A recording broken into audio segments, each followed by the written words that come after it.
All right, hello, everybody.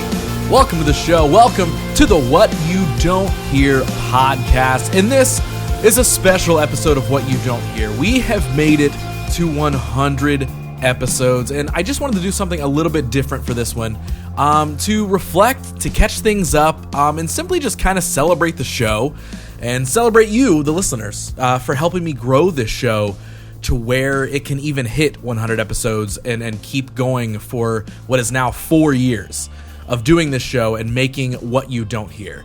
I assume if you did tap on this episode, you've seen that there's no special guest for this, but I would also assume in that case you already know me, your host. If for some reason you're not familiar with me after 100 episodes, or maybe if for some reason this is the very first one you're checking out, I am your host. My name is Ross Tyson. I'm coming at you live, and by that I mean pre-recorded, from my studio here in Columbus, Ohio. And so we can just get into this episode this week. I'm going to tell you about some amazing supporters and partners that I have around here, some sponsors that I have been so freaking lucky to acquire over doing this show for what is now 100 episodes. I'm going to shout them out, tell you all about them, and then we will hop into this 100th episode special. So first, this episode is sponsored by Promo West Productions. I've got some concerts to tell you about, and if you're interested in catching a live show, getting that live music experience here in Columbus, then you may want to check out one of these upcoming concerts brought to you by our longtime sponsors, our very first ones that ever joined here in the show, our friends at Promo West Productions. They've got McGuffey Lane at Kemba Live on Saturday, January 27th, Blackberry Smoke at Newport Music Hall on Friday, February 23rd. The Kooks come to Newport Music Hall on Saturday, March 2nd. And then Russell Dickerson is playing at Kemba Live on March 7th. And if you want to grab tickets to any of those shows, you can. You just got to jump to AXS.com. Or, as always, for more information on these or any other upcoming shows and concerts, if you want to find out who's coming to town and when here in Columbus, you can find all the info you need over at promowestlive.com.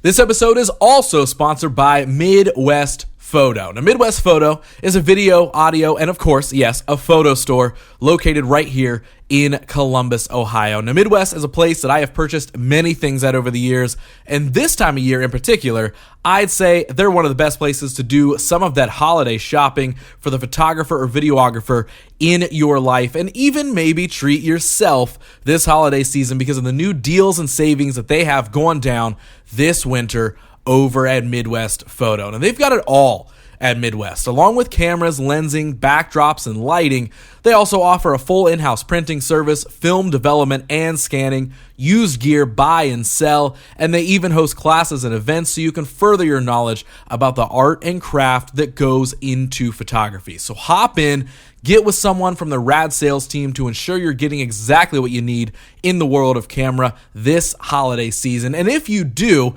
be sure to tell them that Ross over at What You Don't Hear podcast sent you their way. And who knows, maybe you'll get an extra candy cane or lens or something in your stocking this year. Well, listen, I can't actually promise that, but do let them know that I sent you their way, so they know that you're cool and you listen to a cool podcast and spread some holiday cheer. So if you want to find more information on everything that they're about, you can of course follow them online at impex_photo_video, or simply jump to impex.com. That's MPEX.com, and I cannot thank them enough for sponsoring this podcast. If you're looking for a place to live and you want to live in the middle of the art-filled lifestyle over in Franklinton, then What You Don't Hear is your hookup, because we are sponsored by our friends over at River and Rich. Now, River and Rich brings together quality apartments, desirable amenities, and a vibrant artistic community. Located right in Franklinton, River and Rich offers 1-bedroom, 2-bedroom, and townhouse-style apartments with open floor plans, oversized windows, and modern finishes. The amenities, those include a huge 24/7 gym, a heated pool, a fully stocked coffee bar, and a secure package delivery room. Pretty much everything you need for a cool place to live. And it doesn't just stop at the building. River and Rich embraces and connects with the art-filled Franklinton community. They've got local art and murals featured all throughout the community itself. River and Rich is both a place to go home to and is also becoming a living piece of art in its own. So if that environment sounds like something that you want to live in, well, of course you can. Go check it out. They offer both guided and self-guided tours, so you can go check out an apartment anytime. Visit their website at riverandrichcolumbus.com for more information. Also, check this out. Because you listen to this podcast, I might be able to help you get a freaking apartment, because now new applicants can receive up to half off their security deposit if you use the code WYDH pod. So again, for more information, please contact River and Rich. Certain restrictions might apply. Hop over to riverandrichcolumbus.com to get things moving and go join the colorful life over at River and Rich. Okay, let's talk about what this 100th episode is going to be. And of course, not just skimming by, a huge thank you to everybody who is a sponsor of this show now or any time in the last few years. I know their ads and their sponsorships, and everywhere we go, all of us, there's advertisements and stuff and promo for everything, everywhere, all the time. But it seriously is very, very cool to me that I've been able to collect some partners and sponsors for this show. So a gigantic thank you to any and all of my sponsors, whether it's on this episode or anything in the past. But for this week's episode, I wanted to just take some time to reflect a bit on making this podcast. So I had friend of the show and reoccurring guest, and of course, yes, my friend Josh Emerick back on the show to help me with the host duties in this episode. We did this once a few years ago. We did it once before, way back on episode 28 on the My Story episode, where he interviewed me about my life story up to that point, which was back in 2020. And of course, he's just the trustworthy go-to guy to bring on for special episodes like this for me. Truthfully, because he knows me so well. He knows the show. And even though there isn't really technically a team that is helping build this show, Josh is the closest thing to a behind-the-scenes team member for What You Don't Hear.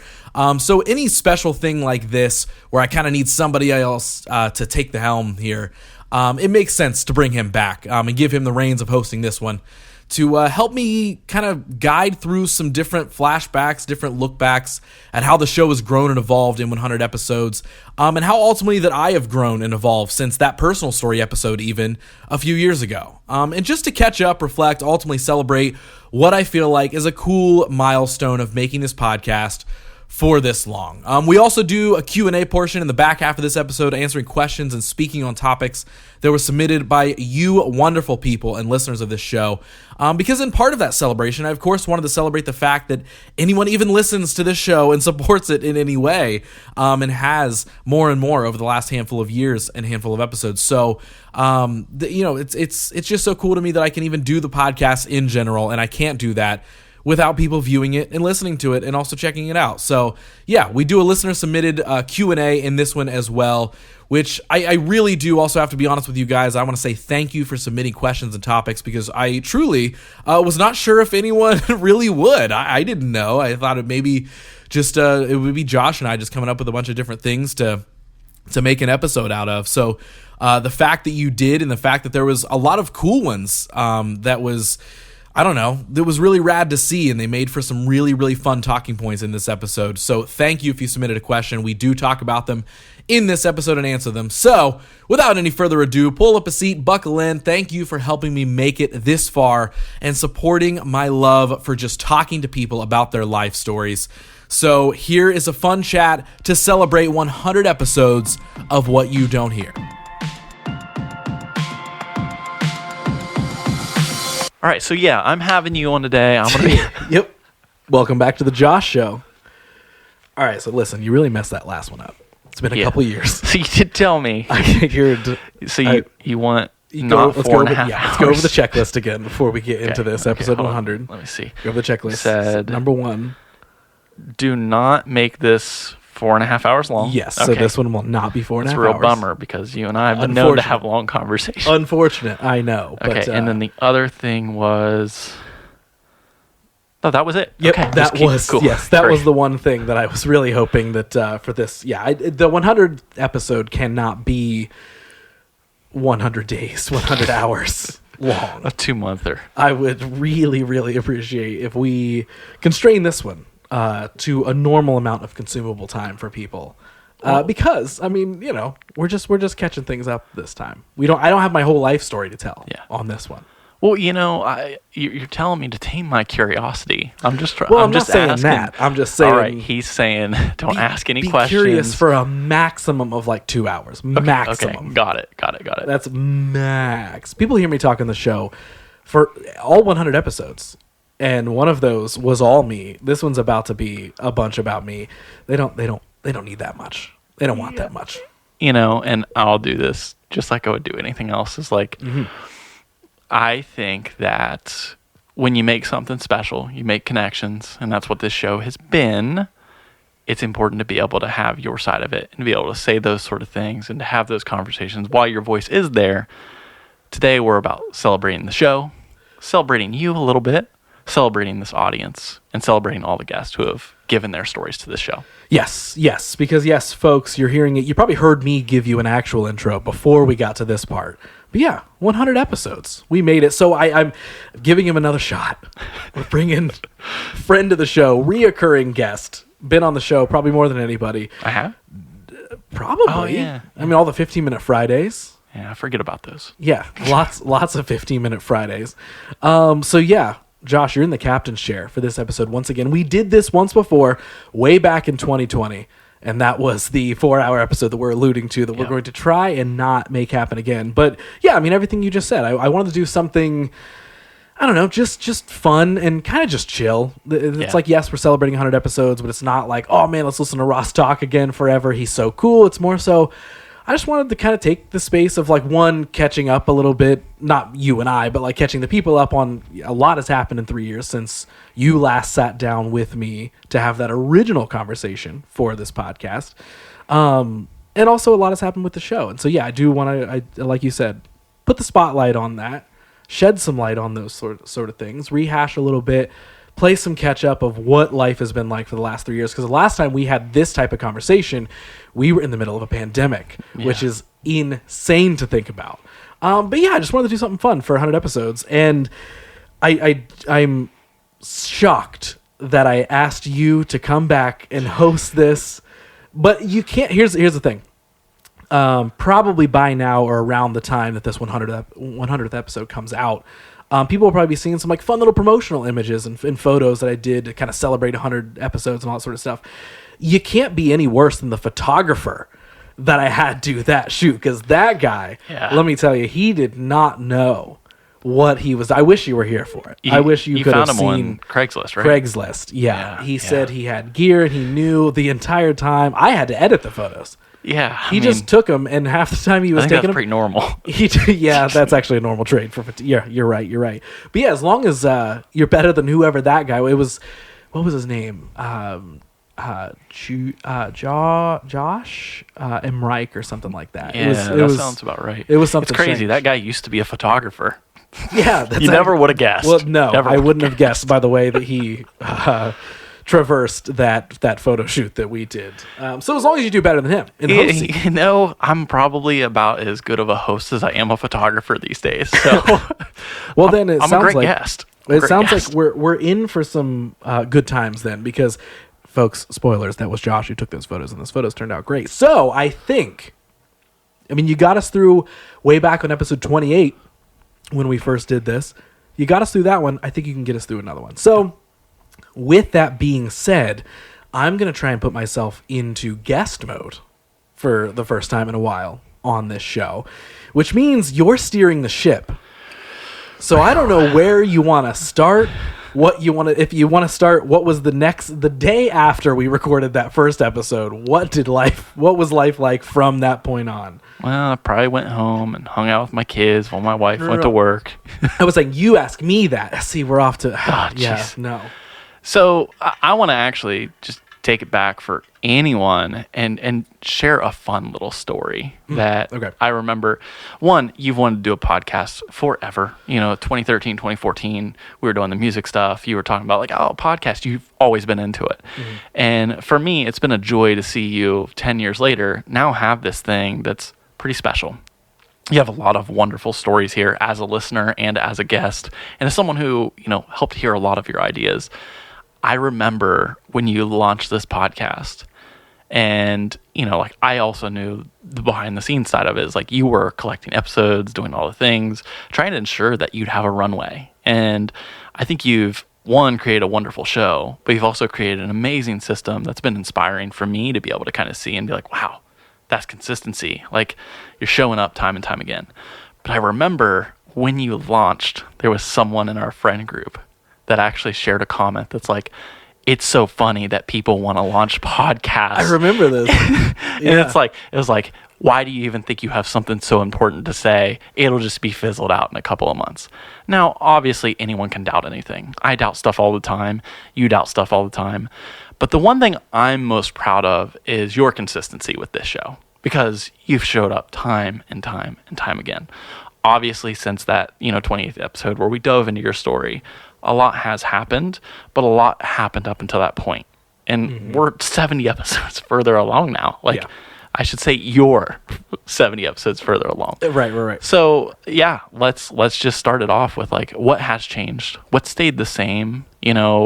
What about this show? And to piggyback off of that, why are you continuing to do this show? Yeah, so a lot to kind of dig into. I mean, landing at 100 episodes now, the show has definitely evolved in ways that I didn't really think it was going to evolve. In the last year, I started collecting sponsors and partners for the show. That's a thing that you sort of wish could happen when you start any creative endeavor. You're like, oh man, of course, if this could turn into some sort of a money-making endeavor, awesome. But that wasn't why I designed this show. It was just, it's a passion project. I love having conversations with people. I love getting to know people. And if that benefits anybody who listens or watches it and they learn something, they feel something, amazing. I want them to walk away with some inspiration or clarity or whatever it may be. So the fact that that's probably one of the biggest things is the fact that I can literally sit and, when I'm talking to people and they're like, oh yeah, you do a podcast, right? And I'm like, yeah, I do a podcast. And I'm like, oh, how's it going? And I get to be like, yeah, it's actually one of my funnels of income now. They're often like, wait, it is?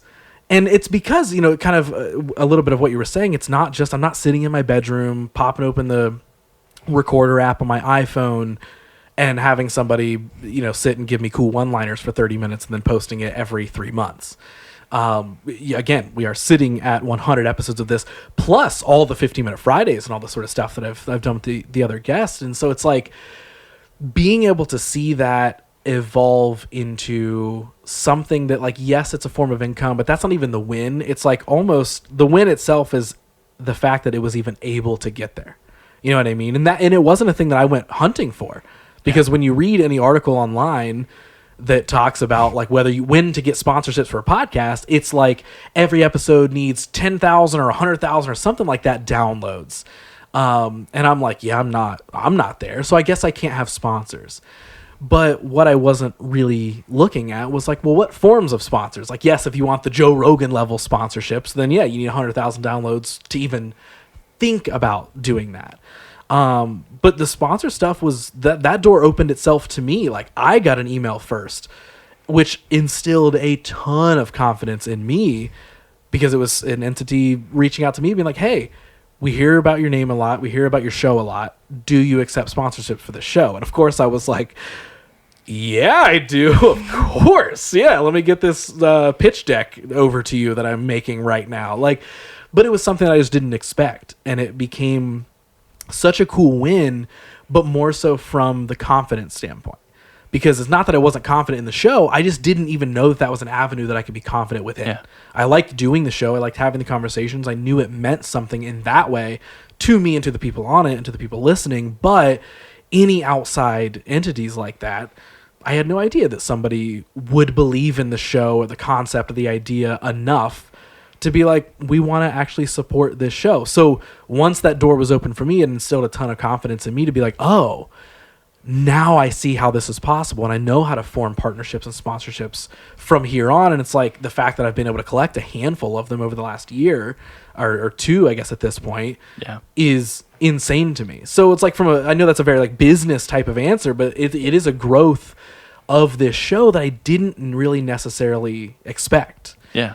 When, I'll just say what I like about it is you're very much an outlier in the way that you went about it. Was you went about making a show, a platform, whatever you want to call it, that offered value. Like anyone who listens to this show, it has got to be, like, even if they're just listening to it from an entertainment perspective, like, that's one thing. But, like, there's so much of these stories that you hear and you're like, I relate to that. Or, I've never thought about something that way. And I think that in itself bypasses a lot of, like, I don't have 10,000 downloads, but my show provides value. And a lot of your sponsorships, and you can talk more to this, but it's like a lot of your sponsorships in my book align with your values, with the things that Yeah. It's not like you're going out and getting a bunch of random sponsors. Like, even if you were getting one of those bigger level sponsors, I don't think you'd be taking it just for the simple fact of, like, I need an income. Every sponsor's kind of aligned with this show. I know that's important to you. Right. Do you want to elaborate a little bit more on that? Because I think it's great that you've not just went and been like, hey, give me money. Hey, give me money. Like, even the way you've structured, once you got that initial confidence, like me, like getting some of those texts of like, hey, I've sent out some sponsorship pitches. And you're not saying like, hey, I want money. You're saying these are some people that like make sense to the show. Yeah, that's the culture of the show is super important to me. I mean, again, you kind of said this earlier, like when I started the idea of this show and was collecting episodes and making all the branding and all this sort of stuff, like I had the intention was set. I had the whole vision of it in mind. And then when something like a sponsorship or whatever comes into that, it's like, okay, how does that align with the vision? I want that, like that alignment is big to me. And I'm sure like, maybe the right random sponsor with the right amount of money could come along and I could be like, hey, you know what? Yeah, this is for the money. That's super dope. But no, like for the most part, yes, it's like I do focus heavily on what I want the culture surrounding the show to be. And it's like a lot of the sponsorships are like local to Columbus or Ohio brands and companies. So it's like, okay, that's a lot of what's being talked about on this show at large. So, okay, cool. That web being cast out in those ways absolutely makes sense. Again, I want the ecosystem and the culture of the show to be something that fits and makes sense, where it's not like, I don't know, it just like it needs to fit the theme of the show, kinda. Yeah. And so, yeah, that has been an important thing is like, okay, the more that this grows, whether it's people on the show, people sponsoring the show, whatever it is, I want it to be rather clear that it's like, okay, the foundation of the show is pretty intentionally built. And so now anything that stacks on top of that needs to kind of make sense and actually feed the ecosystem, not, here's a thing that Ross threw a random ad in for. It's like, even when I'm doing the ad rules, like, yeah, I put on, a little bit of an ad voice, and here we go. I'm going to tell you about this sponsor. It's like, I'm doing that one because it's just fun. The fact that I'm getting to read ad rolls on my show, I'm going to have fun with that. I want to talk about things like that. But it's also like, I don't just want to sit and be like, okay, cool, I'm just going to talk about, hey, go check it out. It's really cool, blah, blah, blah. It's like I want to give it some like flavor of like me or the show, or like, here's why I'm talking about this.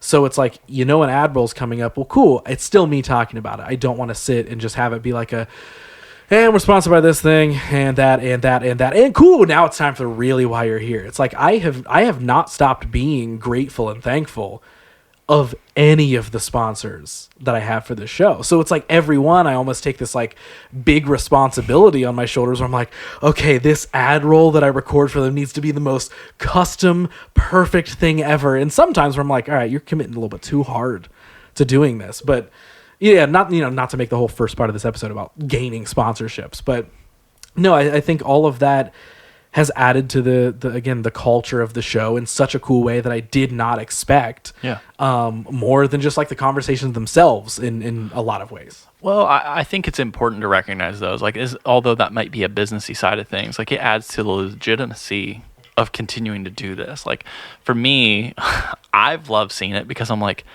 it makes me super proud and even a little bit boastful at times to be able to be like, yeah, Ross is a podcaster. Like he's not just doing this for fun. He loves it. He's great at it, but it's great to kind of have that reward for it. And it's quite literally keeping the lights on, opening new doors, like keeping you momentum, like the momentum in this, and like changing up those dynamics a little bit. I mean, you have quite literally graduated to being a professional podcaster. Now, are you crushing it and making a killer income?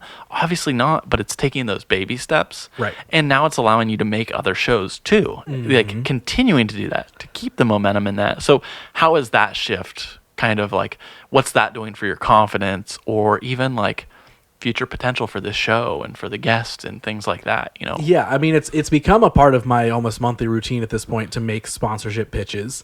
And I'm actually, I don't know if I will have posted it by now or at some point will by the time this episode is out, but it's like I do want to share like a visual representation of like, it's not just like I got sponsors and now everyone's saying yes. I text you all the time and I'm like, dude, no one responds. What the heck? But this one person did. Oh my God.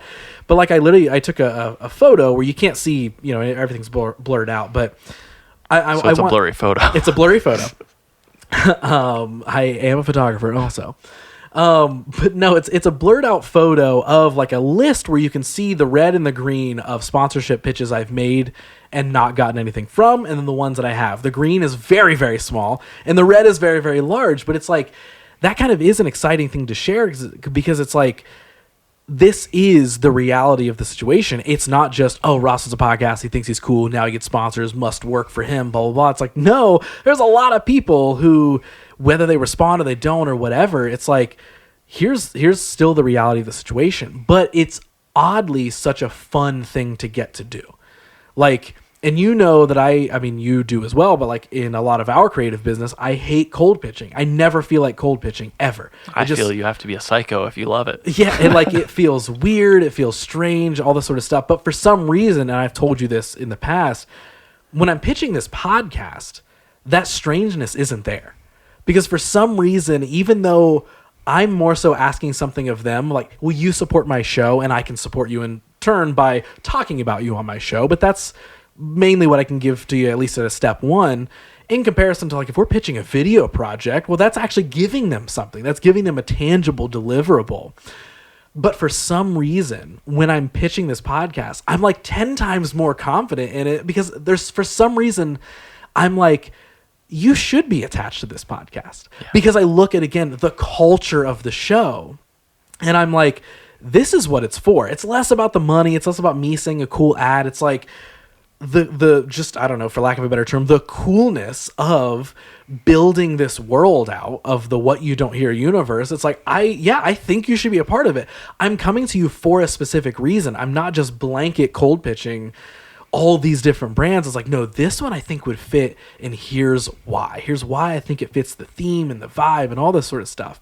And so it's like, that's become a very like just an active part of the cycle of what I do now, like with the show. And so the fact that I'm even able to do those things again is still mind blowing. But the next layer after that is like, this feels like the ultimate proof to me now. Yeah. Of like, okay, one, that podcasting, oh yeah, it's not just, you're either super, super famous and have all the other famous people on or not, or you're doing it in your bedroom or not. It's like, no, a show can be really well produced, taken very seriously, cared about in all the right ways, and then all the people that's going to attract is what it's going to attract. And ultimately, it's brought a big level of confidence of like, I don't care if the episodes are getting 100,000 downloads every episode or not.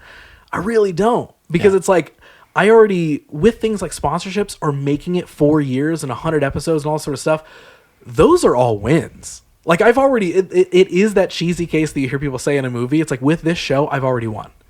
Anything else now is bonus. It's literally icing on the cake.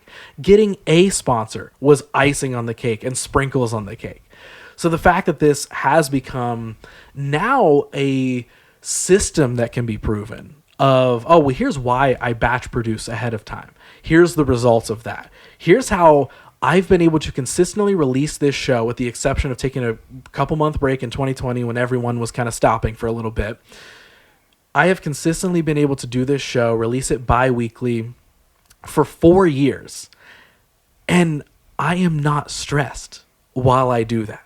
And you mentioned, now I've been able to, that's probably one of the biggest things that have changed, at least in the creative world, since we last had this conversation. It's like, yes, I've launched 2 other shows on top of this one. And that's always a thing when like I'm talking to somebody and they're like, hold on, you do 3 podcasts? And it's like, I'm like, yes. And it's not out of I do 3 podcasts. Like, no, who cares? But it's like, it's fun for me to get to explain that system and the process that I have in place of how I balance and navigate and produce all 3 of those shows, sometimes actively going at the exact same time.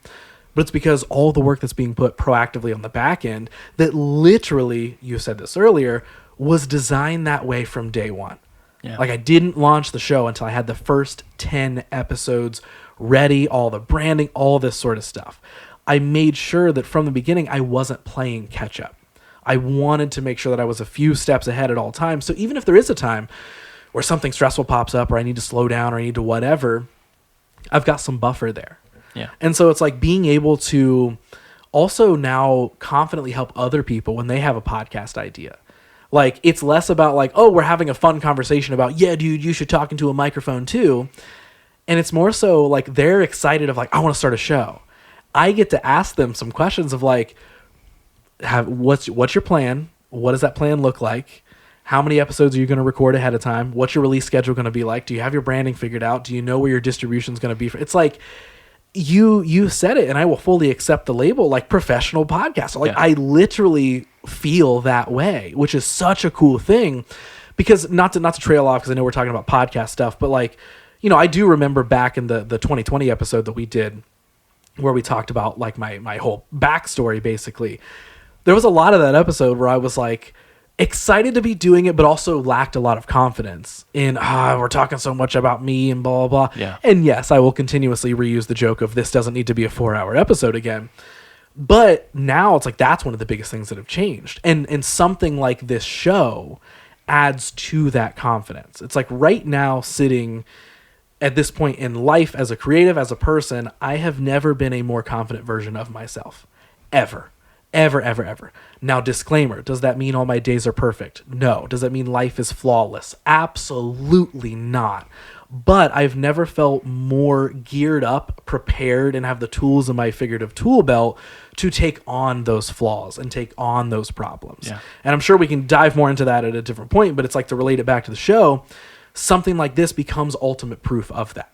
Of like, your idea not only matters, but it makes sense. And also the system that you put in place to operate the show from also worked. And now you get to share that with other people. Now I love when someone comes to me and is like, how do I start a podcast? And I have actual answers.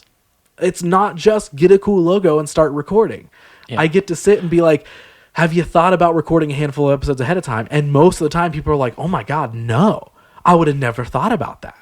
And I'm like, there you go. Like, it's like I get to give them actual value from a professional standpoint, not just, here's a dude who talks into a mic a bunch, and how cool is it to hear yourself speak? Well, this is something I love about you, is like, you're giving a gift. It's like, you're not here making this show and doing these things to put yourself up on a pedestal. So much of it is for everyone else. And it's like, even outside of producing this show, you're also like removing hurdles for other people. I've heard these conversations come up time and time again, or introduced you to people, and it's like you jump right to like, let me help you remove some hurdles. Let me help you with this. Mm-hmm. Let me do this. A couple of things come to mind. It's just pulling this all together because I've been a guest on many shows. Some of those shows are great. Some of them I know I'm being used as a guest to like, I just got to fill the table, for the, oh, we need an episode to release. And it's like, yeah, I'll come on and I'll do the thing or whatever. And I can feel that. And the thing that I really like about this show is there's care, there's community, and there's culture. You've said all those things. And you truly have made something that is for you. Hey, I want to have these great conversations. One of your strengths, you're a great conversationalist. When we first met, and we did that deep dive, long conversations. We've had many of those. Mm-hmm. You've had many of those with other people. Anyone who knows you knows that thing. You listen to this show, I think you pick that up, but genuinely, you have so many conversations, and we're either having I had this great talk with so-and-so, or I had this great guest. Like, you continue to be inspired and excited about this and curious. Like, you're having people on, and you have this skill of making people be vulnerable, to help them open up, to help them share. And I think even rewinding back to that episode, why I think it was so long is because I think I was trying to chip away more and more at your vulnerability, because that confidence is shown. It is felt. I've seen you evolve over the last 10 years, as friends. Right, yeah. But also just in the last couple of years, it's like, I am seeing you evolve. I am seeing you change. And I think that's great for you, but it's also really great for this show. It's really great for every guest who sits down in here. Because, gosh, I've sat down in here a handful of times. I've known you for a long time. And even after, I'm like, I feel like a weight was just lifted off of me. Yeah. So, like, what's keeping you inspired to keep sharpening your tool set to make this show better, to make Ross better? Like, why? Yeah, it is the why. Actually, I think I've never been able to more clearly identify what that, it's a cliche at this point, but again, it's a cliche because it's true. I've never been able to more clearly identify or attach to what I feel like my why and my purpose is for existing at large. And it's kind of like a collection of a few things, but it's to connect with other people, to tell stories, and to help other people. The 100%, that like little tripod is like the core piece of everything, right? And so for me, I like there's never a time, even when I'm meeting somebody brand new, like I'll feel the excitement coming into a conversation, but it's not really like the real nerves of like, oh, how is this gonna go? You know what I mean? Like, because I know I can come in and it's like, all right, they know why they're here, and I know how to get out of them what I'm looking for, not for the sake of content. You know what I mean? Like, that's the biggest thing. And I tell this to people all the time when we're in here having a conversation, is like, yes, there's lights and there's cameras and we're talking into microphones, but ultimately it's like the real core piece of what we're doing. It's the conversation. We are connecting. And so for me, getting to come in and do all these conversations, like, it keeps me inspired because like I literally get to continuously fuel myself by like the energy that solid conversations give me. I know I'm always going to get something out of it. And again, this sounds silly, but like the fact that it's turned into a podcast and it's turned into quote unquote content and shared with other people, that itself is a bonus.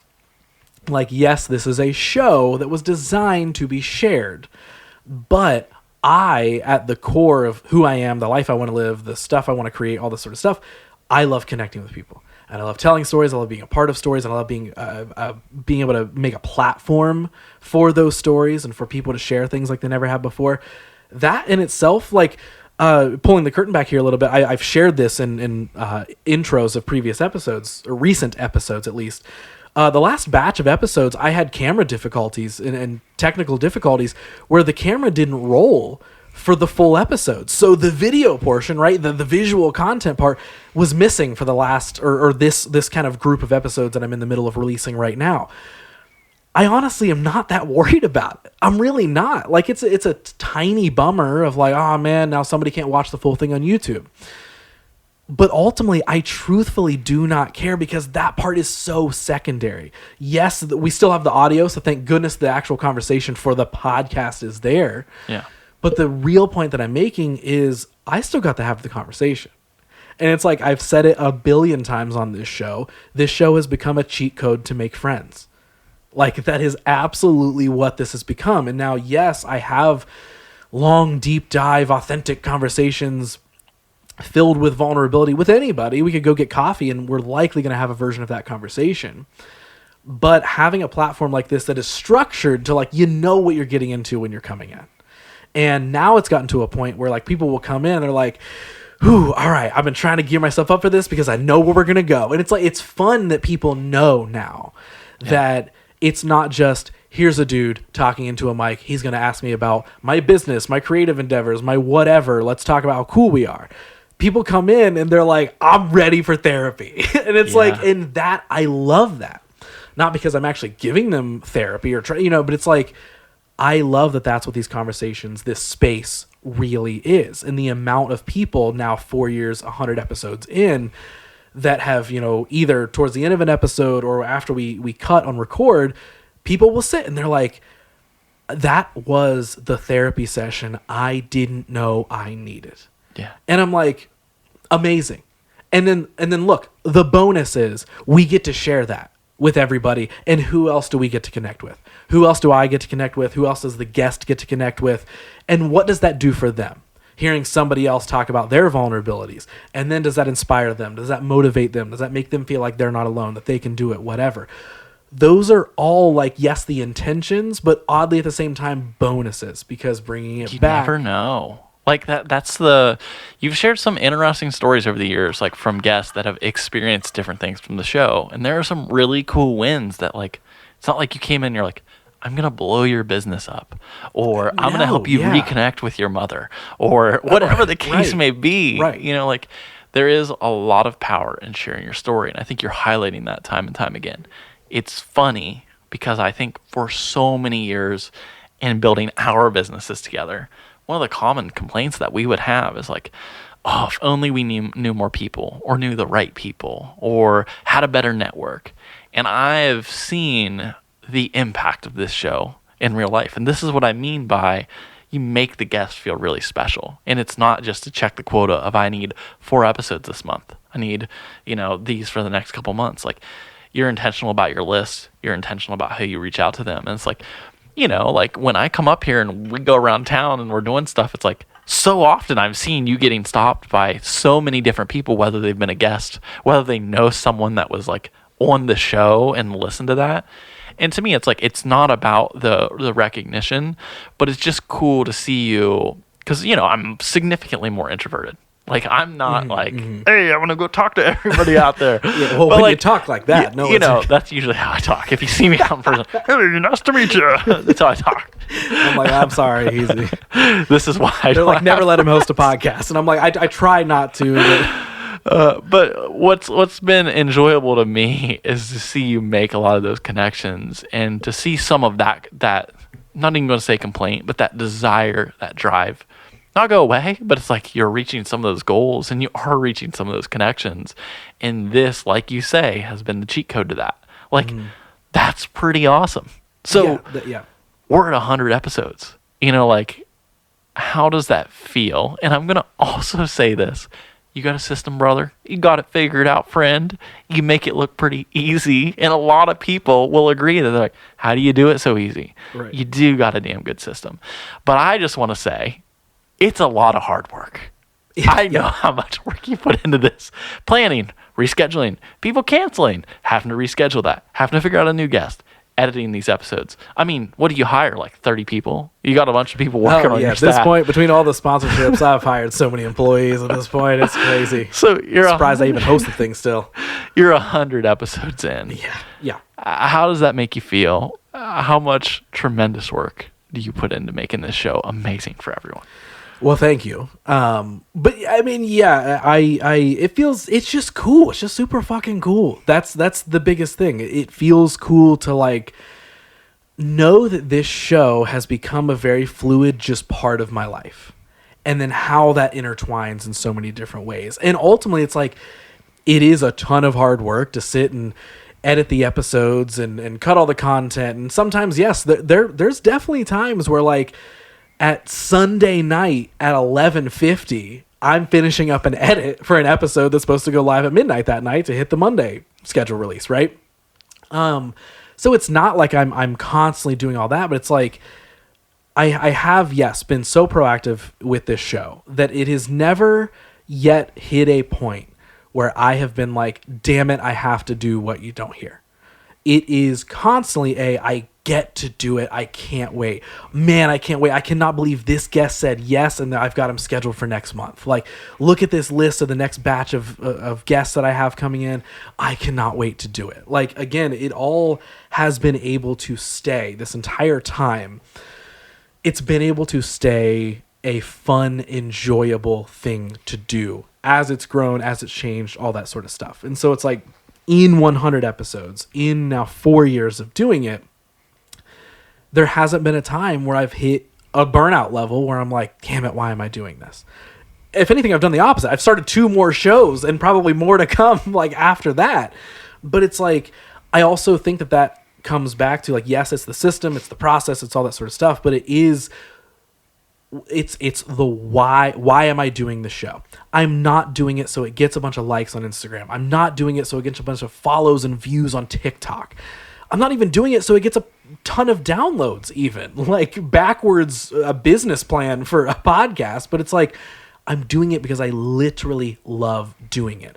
And to your point of like, it has been so cool and it is so fun to know that my just like web of life, my community, my connections, my network, anything has grown, I don't know, 3 to 5 times in the last couple years. Less because, oh my God, so many people are listening. More so because look at all the guests I've had on. And that's so fun. It is the cheat code to meet these people. And yes, it's super easy for me to ask somebody to go get coffee and we can have a rad conversation. But there's something a little bit different about having the cheating part is, I have a podcast. Do you want to come talk about yourself? That's the cheating part. And then the rest of it comes in with like, oh, we just had a really, really authentic and fun conversation. But it has become that thing where my favorite part of it, or one of my favorite parts of it, is if people are like, oh, Ross, your podcast is so cool, blah, blah, blah. Or, oh my gosh, I got to do your podcast. Or my friend was on your show. I saw that you had this person on, blah, blah, blah. None of it ever really comes from a place of, wow, that's so cool you put them on. They were on your dope show. It's so sick. It's, man, your guys' conversation was so cool. And I didn't know this thing about them. Or I didn't know this thing about you. Or the way you make your show, just it feels different. It feels like really, truly authentic. It's like people aren't like yes, I will often get compliments about like the production quality of the show. But people aren't really looking at the materialistic, quote unquote, side of the show of, man, it's so sick that you had so-and-so on. Or, man, I can't believe you had this business owner on who does this cool thing, blah, blah, blah. Yeah, that'll happen. But most of the time people are like, the experience of the show, either being on it or listening to it, man, I really gained something from that conversation. It's so cool to hear you guys talk about that thing. Or, man, that moment hit me hard. Or the people that are on it, it's so fun to like, when I see somebody in the wild, quote unquote, that I had on the show, there's this like really cool, like underlying invisible thread I feel like we have between us. And most of the time I feel like that's a reciprocated feeling, because for usually an hour and a half to 2 hours, sometimes more, it's not just me who talks forever, sometimes more than that, these people have like bared all of their life story and all of their feelings and all their thoughts and all this sort of stuff to me. So it's like, okay, they knew that this was a safe space to do that in. This was the right platform to do it in. And we make this connection. It's not just, oh, remember, yeah, we did that thing that one time. Yeah, that was cool. Thanks for having me on the show. I'm really glad I got to talk about my new album, or I'm glad I got to talk about my new business venture. That was so cool. The connection feels different. I mean, you hardly ever are like, promote your business. Mm-hmm. Tell me about it. Tell me about your thing, which is very boring. I mean, your show has real impact. You know, like I can vividly remember I was doing this shoot and driving home, and the van from, the rental house got a flat tire. I was having a rough day. And I think even me and Jess were like arguing because it was like after we had knocks. And the episode I was listening to was Cole's episode. And all the like brain stuff and injuries and just this guy just being so grateful the whole entire time. Like that episode got me through a really tough day. Mm-hmm. Or like Jess and I are arguing, I'm getting a flat tire. I remember like the rental house team came out and I had already changed the tire. It was in the pitch black. I wasn't complaining. And I remember even the rental house people were like, oh, we're so sorry that you did this. I was like, it's not a big deal. Things happen. It's like there's power in a story like that when it gives you perspective of like, you know what, my life could be a lot worse. And that's just one of the stories that I've listened to that I'm like, I'm able to apply this, take this, and hear that lesson and do something with it. Mm-hmm. Now, if he was just on there just promoting his music and that was all, then who cares? There's like a bunch of other podcasts that can do that. And I think that's the special sauce of what you don't hear. Mm-hmm. And that is a thought and a compliment that I fully accept and will own. It's like, yes, that is what the show is. Sometimes I wish there was a different word other than podcast, because it's like now everybody has a podcast and it's a cliche. Put you in a box. It does. And be like, oh yeah, so you talk to people about their new album they dropped, or you talk to people about how much money they made in their business. There's nothing wrong with that. There's nothing wrong with that. That's fine. But I'm like, no, it's not really like a kind of a Q&A sort of thing. It's really a deep dive into someone's life. And this is how we get to those cool things that they do. And this is how we talk about them and blah, blah, blah. And it's like stories like what you just shared is like, those are my absolute favorite things.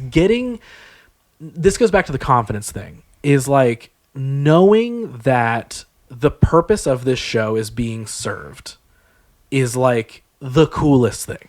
Knowing that the impact I was hoping it would make is being made in some way, not the most gigantic way ever, but in whatever way it is, the fact that anybody ever in the last 100 episodes has messaged me and been like, dude, basically what you just said, right? Like, man, I was having a day and this episode that I listened to really got me through it. Or I remembered what this person shared on that one episode and that has just stuck with me. And I like, that's what I want. That was the value that I wanted out of this thing. That's the value that I want in life in general. Is like, again, back to the why and the purpose.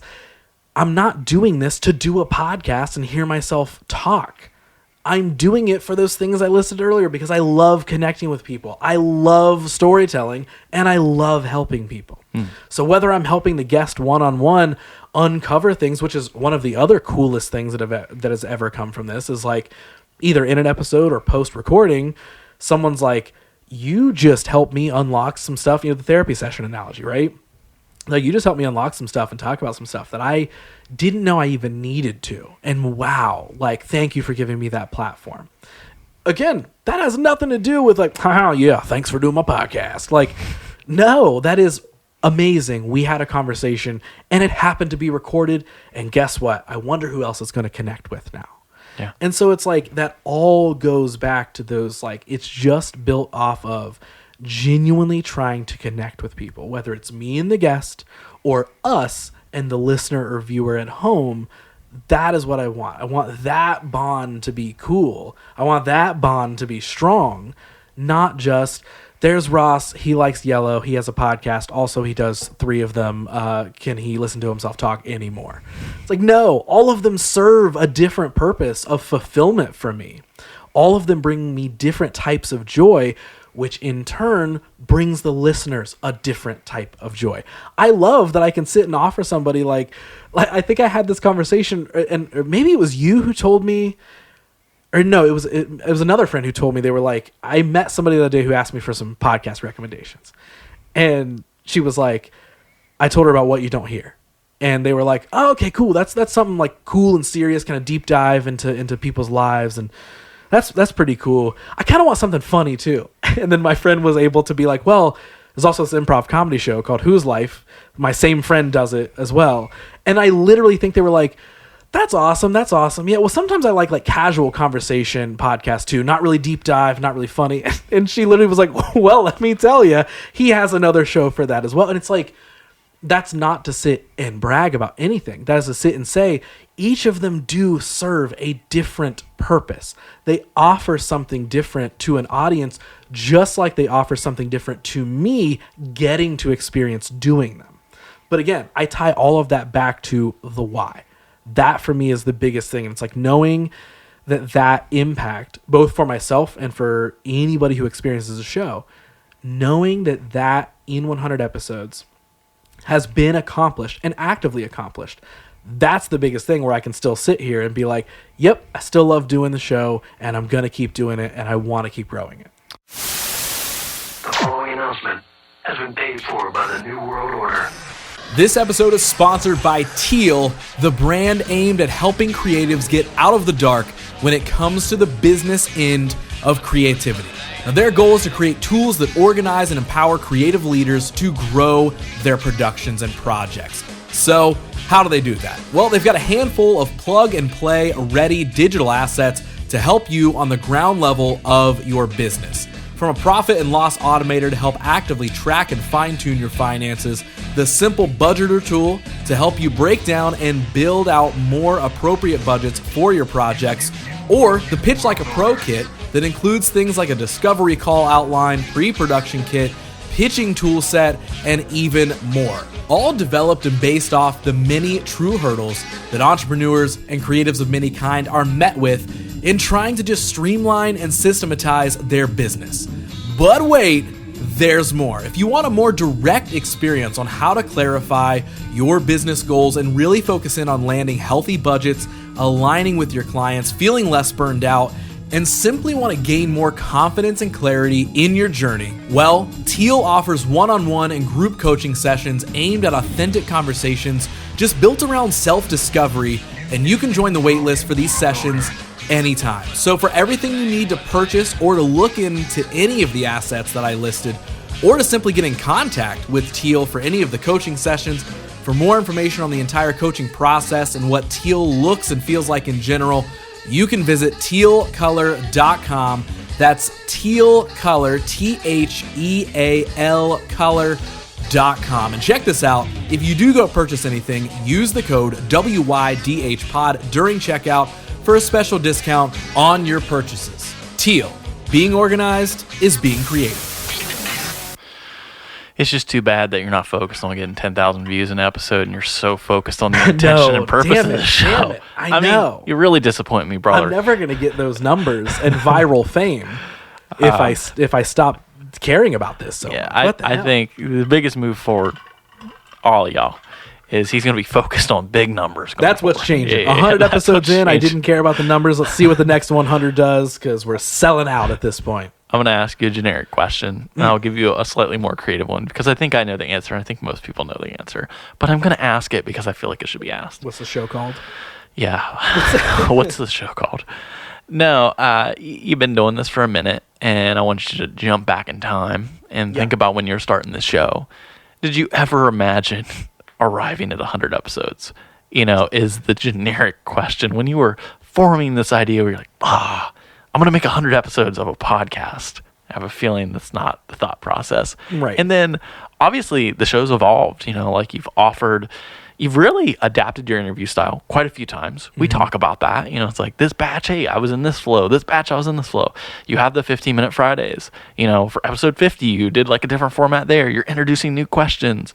So, did you ever expect, or did you plan, did you expect to land on a episode 100 and beyond? And how has this show evolved for those of us who have maybe just tuned in the last 10 episodes who don't know about those early ones too? Right. So let's expand. Yeah, I mean, the hope was to be able to make it to 100 episodes or something, but yeah, that wasn't a goal where I was like, if I can make it to 100, that is the plan. It was more so just like, I'm going to start doing this show, and I guess we'll see how long. There was never like a thought, and this is a reoccurring thing that a lot of people tend to share in their journey, and I'm kind of realizing right now that this was also a thing for me with this show, at least, and a lot of stuff, now that I'm really thinking about it, there wasn't really a plan B. You know what I mean? I wasn't like, I don't know, I'll just do the show, and if 10 episodes in, I'm bored, or I'm annoyed, or it's too much work, then I'll just start doing something. Like, it was just like, I do this show now, and I'm going to keep trying to do this show. And, wait, I made it a year. I made it 2 years, 3 years. Whoa, I'm coming up on 4 years now. And, whoa, now there's sponsors. And, whoa, I got this guest. And, whoa, I had this conversation. Like, it's sort of just been, like, once it started, the snowball just kind of kept building realistically. And so, yes, I wasn't sitting like, I'm going to make it to 100 episodes. But it was more so like, well, I hope I make it to 100 episodes, because there's not really anything else I plan on doing. Like, I don't want to stop doing this show, so I don't know what that's going to look like. And it's also funny because when we talk about the show evolving, like, the 15-minute Fridays honestly started relatively early. That was another kind of like plan ahead sort of thing. So I had been doing those sporadically for the last 4 years. Getting to do something like the We're Not Really Strangers special kind of 50th episode remote edition. Getting to kind of implement some fun stuff like that is like, all right, cool. The show's concept itself has been established. What are other kind of outside things I can do? And it's also just like, I feel like what I'm noticing is like, I keep bringing up the word like culture and all this sort of stuff of the show. I do feel like the brand, and maybe as somebody who's like, yes, you've helped here and there behind the scenes, but also you are a listener. Maybe like, does it make sense if I say that like I feel like the show has a lifestyle attached to it now, where it's like there is a specific, and I don't mean lifestyle as in hustle, business, entrepreneur. I know exactly what you mean. And I feel like that's been a big evolution of the show. Is like at the beginning, yes, it was designed with the intention of I just want to inspire people. I want to do for other people what another show did for me at one point in time. Oh my gosh, I want to tell people stories. I love talking to people. Let's go. But a lot of it was kind of geared a little bit more into like the businessy kind of world, a little bit. But now it has grown into like almost something I can't sort of describe, where it's like it just promotes a lifestyle of like uncovering what makes you happy. What do you want to do in your life, whether that's business, creative, art, nothing at all, but just like be a person. It's like that is what I feel like the show has evolved into, is now this platform that promotes just like genuinely living life and identifying whatever that is for you. Is there going to be business talk in that? Absolutely. Is there going to be 5 tips of how you can become a freelancer? Sure, there's a 15-minute Friday for that. Is there going to be, whatever it is of someone's creative journey and business journey? Absolutely.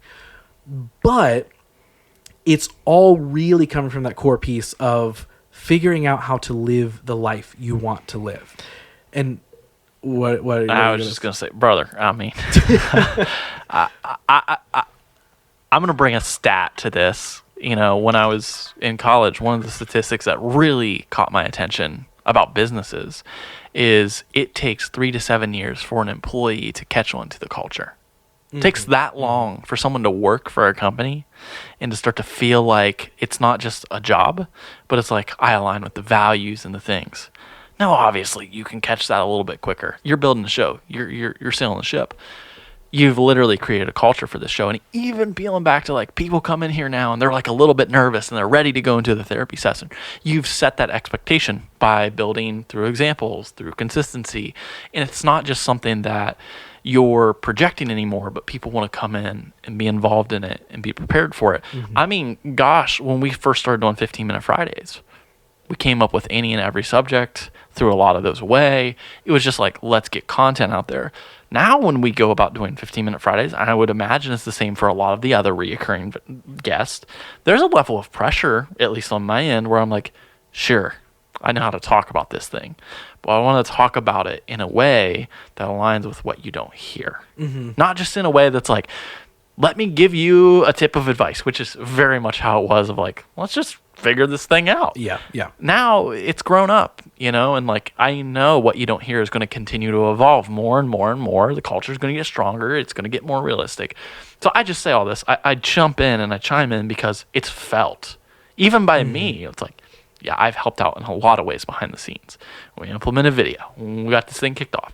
I've been a guinea pig in a number of things. Yes. I'm here today to help you out. Exactly. Because, I believe in this, but there is a layer of pressure that comes with it now, which might sound a little silly because I know you. We're buds. But at the same time, I'm like, this isn't just for you anymore. Mm-hmm. This is for the platform. Yep. This is for the listeners. I am representing every other person who has sat in this chair right now of like, you guys have all given amazing stories. So it's a pressure and an honor to be here. And I think that's culture. You've created that, and it's just 3 years in now, 4 years in now, right? Really. And it's developed into something that's really nice and beautiful. And that is the coolest thing, is like knowing that is felt, knowing that it's not just, again, here's a thing that's being produced and here's a thing that's being made for content and whatever. It's like, now it's an experience. Again, that like invisible thread that connects me with somebody when I see them in public, and I'm like, oh, but we had that time together. We had that 2-hour conversation where I know a lot about you that probably everybody else in this room does not know. And that is cool. That's not an authority thing of like, ooh, I've got something on you. That is, wow, we got to share this with each other. Because at the same time, I'm also going to be sharing things back with them. So it's like, you know a lot about me too. And so like that itself is an experience, and that feeds into the culture. And it's like, yes, that's what I want people walking around thinking and feeling is, I want them to feel that culture, feel that lifestyle of what you don't hear has turned into, again, way more than just it's a podcast. And I think that all of that also, like, we all grow and mature over time. So we're always going to be changing and evolving, at least we should be.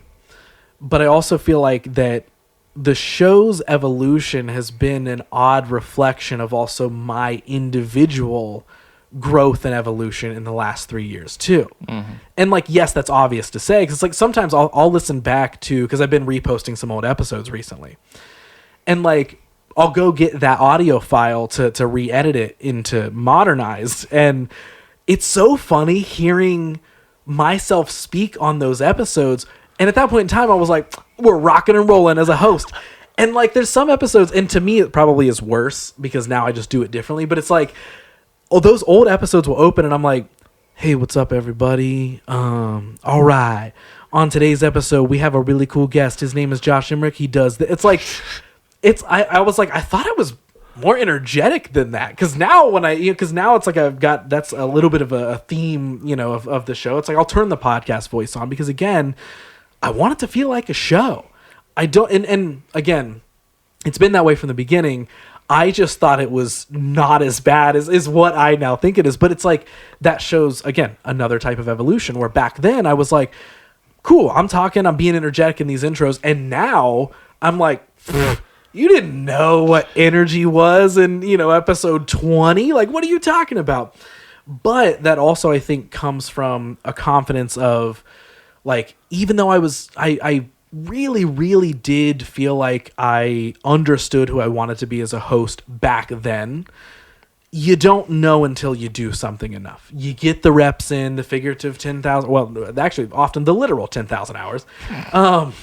But you put that time in, and it's like, of course, you're going to chisel the things away, and you're going to become a newer, fresher mold of whatever it is. So, yes, we always are going to grow and change over time with that stuff. But it's even funny because I literally have that in audio encapsulated of what that used to be. You've been a reoccurring guest on enough of these episodes at this point where you will often point out when I bring you in for a new 15-minute Friday, you're like, man, I checked out that one that we did in like the first couple months the other day, and I make good points, but God, I don't know how to fucking talk. Like, and it's like, and again, we're always harsher on ourselves, for right? Sure. I'm not going to sit and look back at the first handful of episodes and be like, man, I was fucking terrible as a host. It's just now I want to do it differently. Got started. Because that, like, you know what I mean? Like, because that changed. Now how I want to host, how I want to present a show, or even how I want to interview, you mentioned that earlier, of like interview style, somewhat changing, still being based around the same core theme, but the energy about it and the experiences being promoted is a little bit different. And again, I do think that coincides so much with chipping away over the years of like a lot of like imposter syndrome. It's not that I was sitting there like, oh, I shouldn't be doing this podcast, blah, blah, blah. But of course, every time you sit down, like you said, you're about to share some advice, and I'm sitting and I'm like, all right, I'm regurgitating something that I learned on another podcast that helped me in my life. And now I'm just restating it on my show. Am I really the owner of that? Am I fake? Am I whatever? And I do think I've been able to identify that, like, again, now sitting here is the most confident version of me that's ever existed so far. That absolutely is translated into things like a podcast where now, yeah, I'm going to own, like, when someone's sitting and we're talking about how to make it through bad times or hard times in life, I'm going to straight up own, be like, yep, this is what I learned, and this is how difficult it was, but this is how powerful it was in the end. This is where I learned it from, and this is everything it did for me. Rather than, like, sometimes in the early years, there was some trepidation with that, where I'm like, do I really have the authority to be saying this right now? Like, I'm rehashing something that somebody else said. Am I doing it justice? Where now I feel like both I've gotten reps with the podcast in to know what a refined version of that looks like. I've also gotten just way more reps in life in where I know what a refined version of that looks like. So why I can sit and be like, oh yeah, I'm more confident as a host now, but I think that comes from just being more confident as a person in general. Well, that comes from more life experiences. A lot of life has happened in the last 3 years since we last did one of these conversations. As 3 years from now, a lot of life is also going to have happened. But the point is, like I said earlier, we're always supposed to be growing and changing and evolving. And a lot of the changes that I've experienced in the last 3 years have been ones that I almost wasn't really expecting, where I'm like, whoa, this dynamic is completely different. These friendships look completely different. These family dynamics look completely different. These business interests look completely different. You've been at the forefront of all of those conversations where you're like, hey, what's up with this video project? And I'm like, damn, we had a video project? Shit, dog, I've been focused on other things. Like, for lack of a better example, but it's like so many of my focuses and my energy has vastly shifted, and I do credit doing things like this that bring me true, honest fulfillment to be able to help me uncover what do I actually want to be doing.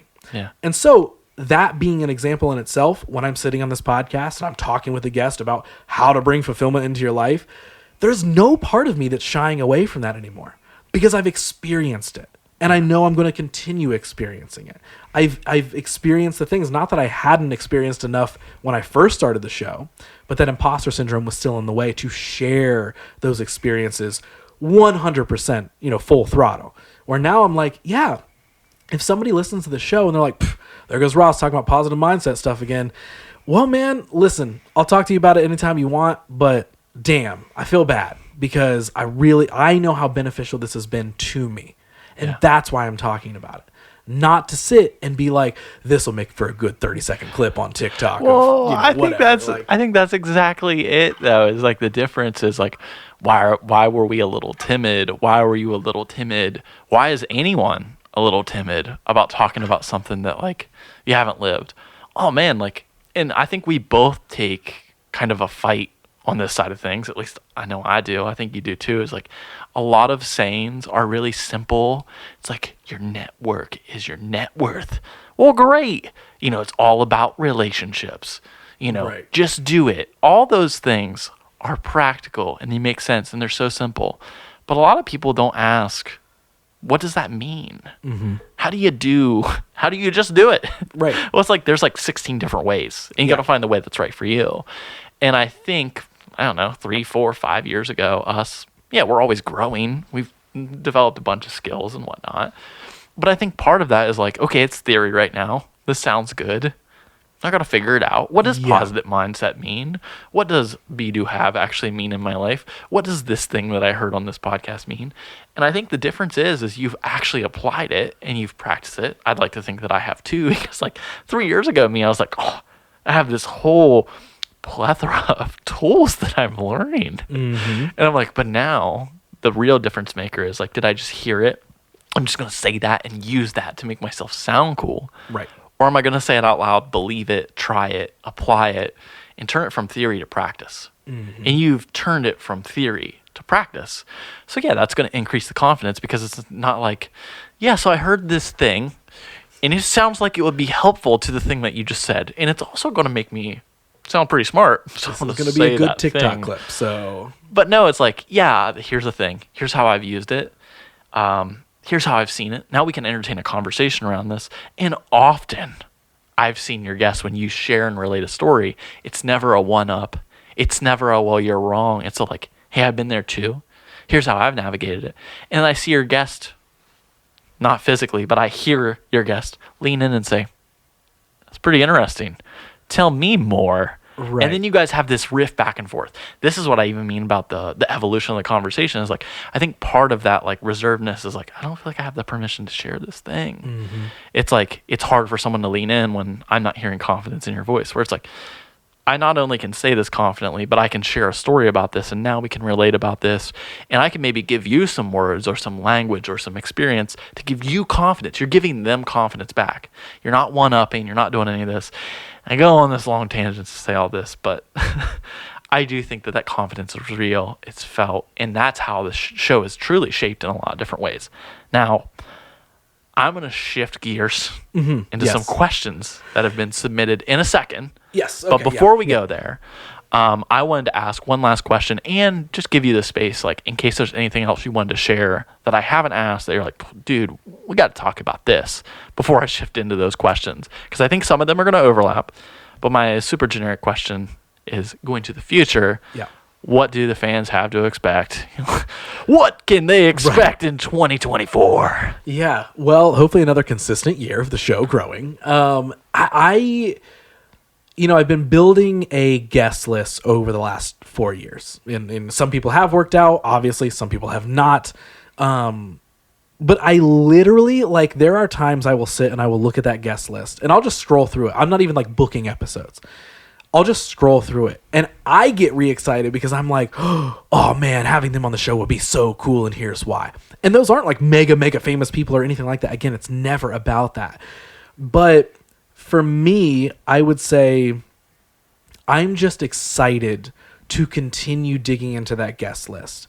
And, it's like I don't want to say it in a like, well, you guys wait and see, because no, that's not what it's about. But it's like, I think I think there's only going to be a continuation of just more authentic conversations, because again, so much has been peeled back, and so much of what this show again has evolved into is like, it is cool to me that yes, people do walk in here most of the time, knowing what they're getting into, which means that they know they're ready to share. It's not just, ask me about how much money I made with my business last year. I'll give everybody, your listeners, 5 tips on how to start their own business, and we'll call it a day and we'll get out of here. So that, I think, like, for me is like, it's just digging more into that guest list that I think are going to just have the simplest way I can put this. I just think there's going to be so many more cool stories that continue on this show. And obviously the 15-minute Friday things are going to continue. There's a lot of like fun branding and marketing things that I'm excited to do, but that's not really a fun thing necessarily to tease anybody with on an episode. But for me, it's like, at some point, like, I'm excited to see when the lifestyle of this show starts becoming a practical application in real life. Like, there's some ideas and stuff that I've talked with people about of, when does this show, when is there a live show at a live event somewhere? When is there a really cool networking event built around the lifestyle and the culture that this show has built? Those are conversations in the last like year or two that have been popping up by different people who are like, would you ever do this? Or, hey, I have a space and I'd love to have you for this. Or, how can What You Don't Hear, the brand, get more involved in these sort of different ways? And so, yeah, for me, it's like, I'm excited to see realistically how this grows into more than just a podcast. Because the podcast part is really, really important. It absolutely is. It is the core piece. That's at the basis of everything. It's what this is going to be. It's going to be the conversations that are recorded and shared. But it's starting to be able to flourish and to grow into these other things of like making real impact, of like, I want to be able to, it's like we got to help put on an art show a few weeks ago at the time of recording. It's like, and that came from, yes, it was just like, oh, Ross, do you want to help us with this? But hey, I feel like this fits the culture of What You Don't Hear in your new studio and all this sort of stuff. So how can there be kind of a collaboration here? More stuff like that, where it's like, I want to be able to take the brand itself, built off of authenticity and real life stories and true connection, being able to take that and then web that out into more like real life impact stuff. Like, that's what I'm really, really excited to do. Like the stuff that you're doing with the skate documentary to potentially get a skate park built and all that sort of stuff. It's like, those are the sort of things that we're both, you and I are figuring out that like, oh, our creative endeavors can actually lead to these real life impacts. What You Don't Hear is no different. Yeah. Where I'm starting to, again, have more of those conversations and just more of those ideas where it's like, the system and the machine is up and running. I know I've got the guests. I know I've got the recording process and the editing process. All of that's good to go. Now that the lifestyle and the culture that it's turned into is pretty clear, and it's pretty clear on how it's going to evolve, now I'm really excited to see, okay, what are some real world impacts that this platform now allows me to kind of branch out into?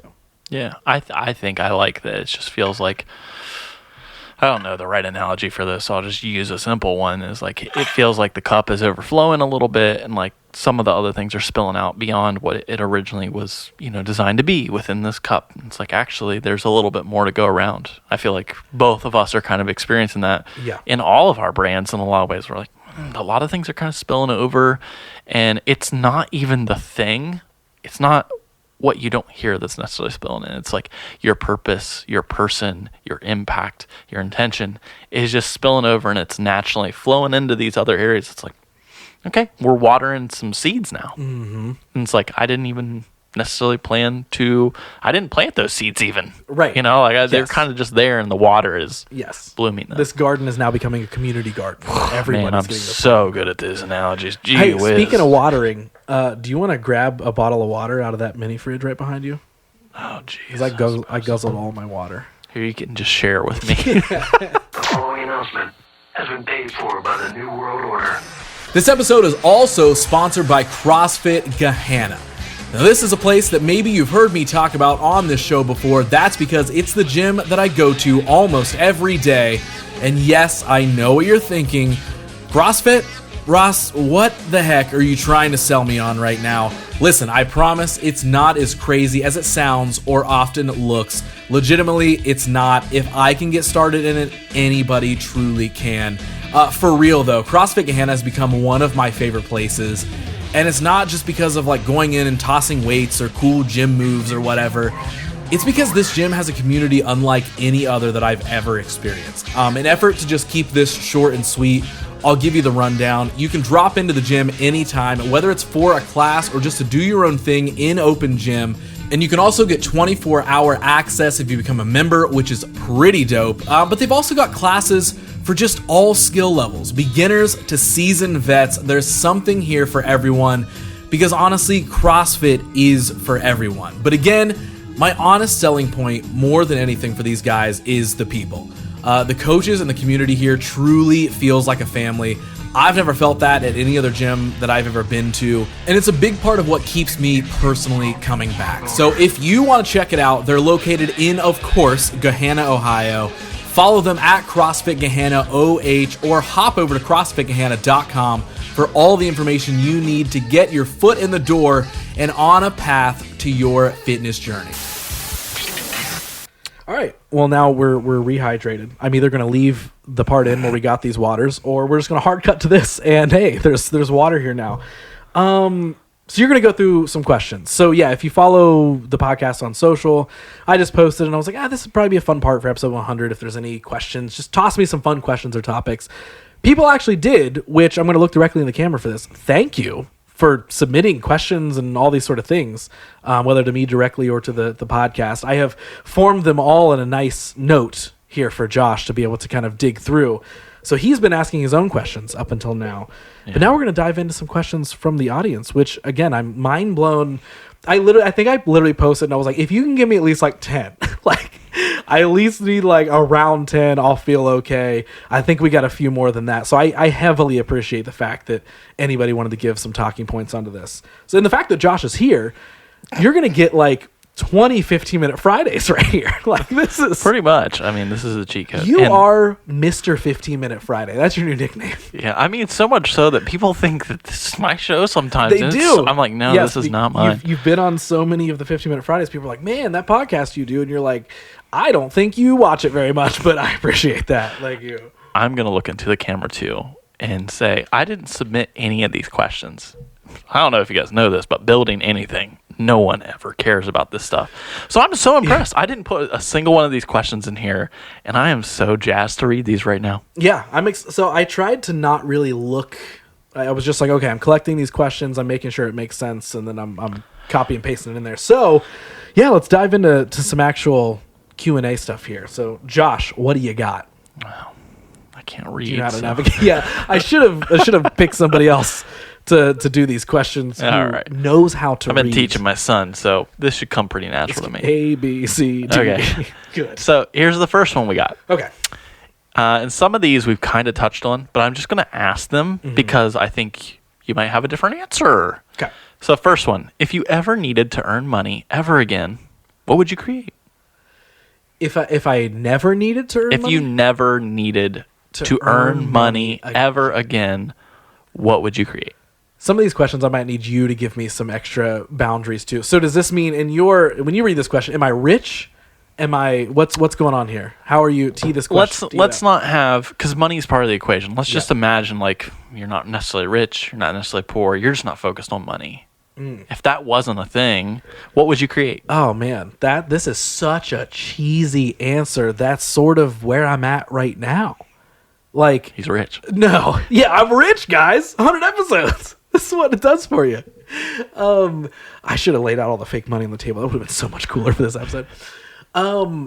What I mean by that is, I think we've had this conversation recently, and I've been sharing this with a lot of people. This sounds so stupid, but like, we have to make money no matter what. All of us have to make money. I do not have a lot of it. Most of us don't have a lot of it. But I'm not going to look at something that that is like a default setting of life, right? That no matter what, you have to have money. I have worked on not letting that be the controlling and deciding factor in things I do. And most of the time, I'm not like, there's so many caveats here of like, well, like, it depends on what you want to do and blah, blah. Yes, I'm not taking 17 trips a month around the world. I would need money for that. But the point that I'm making is I am working on not letting money be a controlling factor of what I enjoy, which means I'm just going to say yes to more things. I'm going to make more life experiences. I'm going to try more things without the caveat of, well, if I had the money, once I have the money, then I can do the thing. This goes back to be, do, have, that idea, right? That's been talked about so many times on this show, and I got it from somewhere else. But like, in a vague way, to get back to the actual question, I'm like teetering on that right now.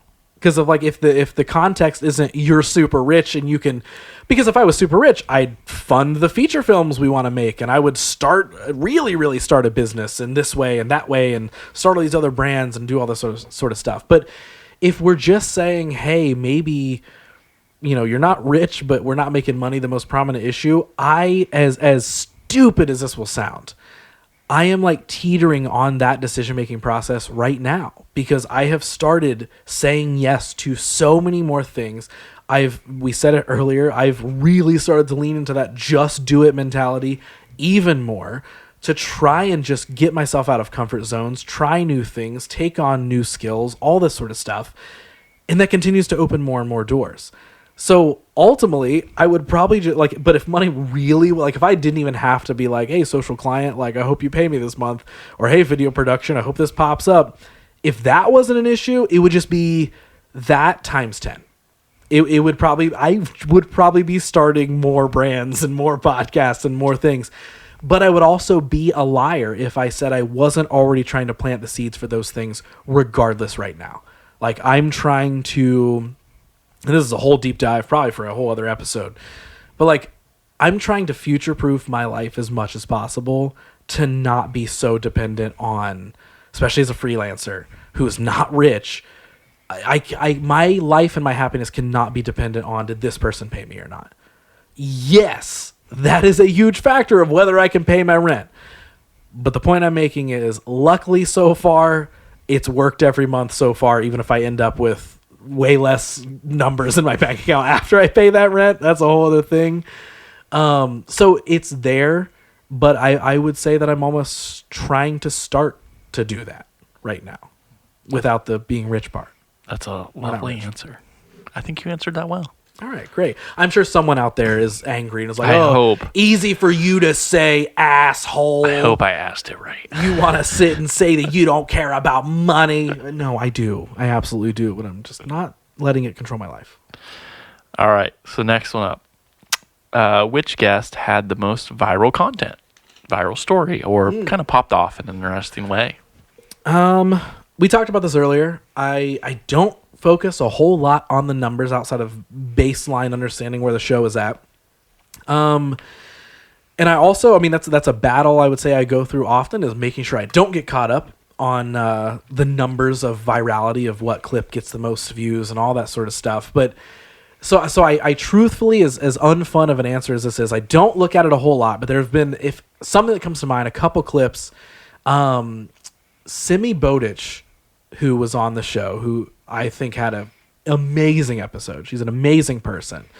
I would say actually one of her clips talking about, I can't remember what exactly it was, but talking about just knowing your value and knowing your worth and owning that and all that sort of stuff. I feel like it did pretty good. I remember it being one in particular where like I kept seeing likes roll in and I was like, whoa, this is crazy. Like, okay. So I feel like if there was one, at least off the top of my head, having not paid that much attention to it, that was one that I did sort of notice in that moment where I was like, oh, we're getting some numbers on this. Okay. And I love that it was somebody authentically speaking. It wasn't, if you don't fucking try harder in business, brother, you're a fucking idiot. Like, I'm glad it wasn't that. There's so many guests on the show. All of your episodes in particular, that is how you speak. Yeah, that's pretty much me. Obviously. Yeah, that's a really fun one for me to hear because I never hear you talk about anything really popping off on the socials. So that was I like that question. Great question. And also shout out to Simi. If you guys haven't listened to her episode, 100% go back and listen to it. She also just launched a new podcast. Go check out her podcast as well because she is somebody who I could listen to talk forever, and she is an amazing person. So next question. Yes. What have you learned from guests that has been unexpected or anything unexpected that you're just like, that's what have I learned from guests that has been unexpected? Like, what context would you add to this? Like about me, about a through line that I'm seeing similarities between them all? Either something unexpected of like you learned a new lesson, or it taught you something about yourself. Unexpected might be the wrong word to base this off of, but the first thing that's coming to my mind is maybe just how much of a safe space this has felt to so many people. Like, yes, I want people to come in, and I've always wanted them to feel comfortable and be vulnerable in the right ways and authentic and all this sort of stuff. But the reoccurring thing that I have been told for a couple years now is like people being like, this is a really cool platform for what types of conversations that we're having. And because I think it is easy, being intentional or not, it is easy to kind of get into a mode where I'm like, okay, we're having a conversation. Boy, I hope I'm making them comfortable. I hope I'm not asking too deep of questions or something like that.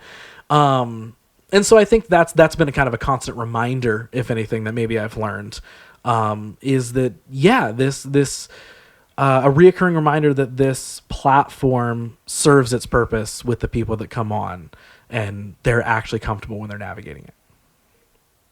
Well, you checked another one off the box. Hey, look at that. Sorry to the other person who asked that other question, but you got your answer. It was literally expected versus surprised. So I think you kind of, to me, what I heard is like, you expected it, but it's been a confirmation. Yeah. So this is kind of in the same vein, pretty similar. So we'll just stick on this. What's the biggest thing you've learned in doing the podcast? The biggest thing that I have learned, that people, all of us, do not have enough space and time to truly be our authentic selves and get to talk about ourselves enough. And I know that can sound like a weird egotistical, like, no one should be talking about themselves that much. I'm not talking about bragging. I'm talking about like having enough of those spaces to sit and just be like, this is me being vulnerable. This is me not just ranting with a friend for 10 minutes real quick while we determine whether or not I should respond to that hater's comment or something.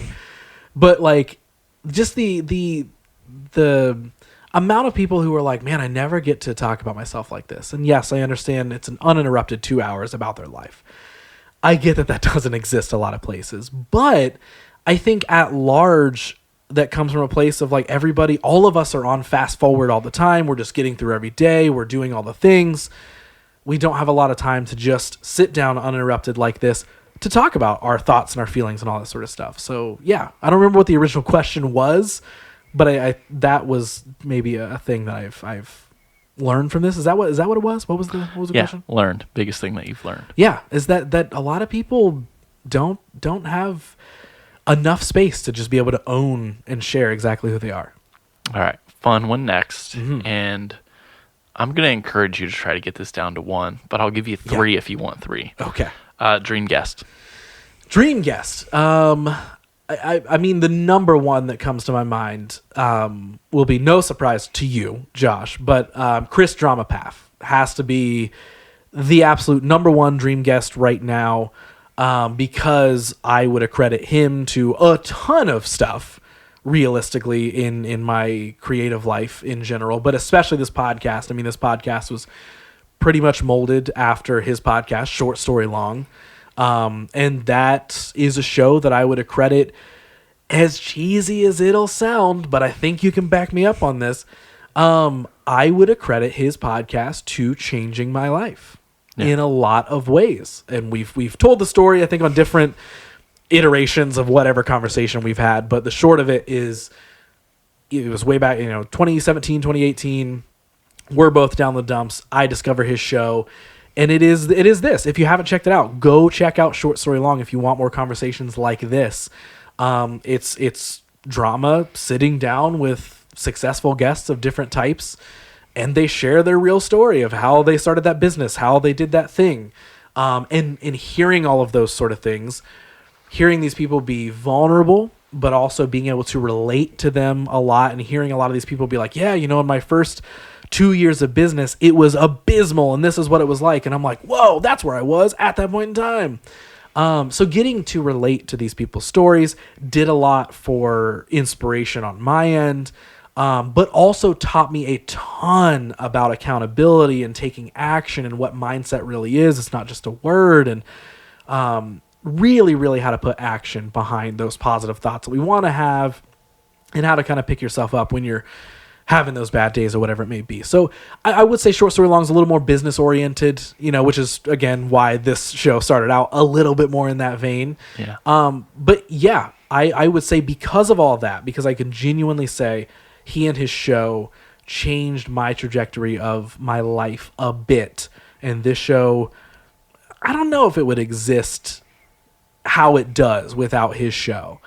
He would be probably the number one that comes to mind. I feel like if and when I have him on this show, it is an absolute full circle moment. The universe might implode on itself if that happens. I mean, I might just explode in general if that happens. Yes. Yeah. Also, I might not be able to do the actual conversation because I'm just going to be like, this isn't real. I don't know what's going on.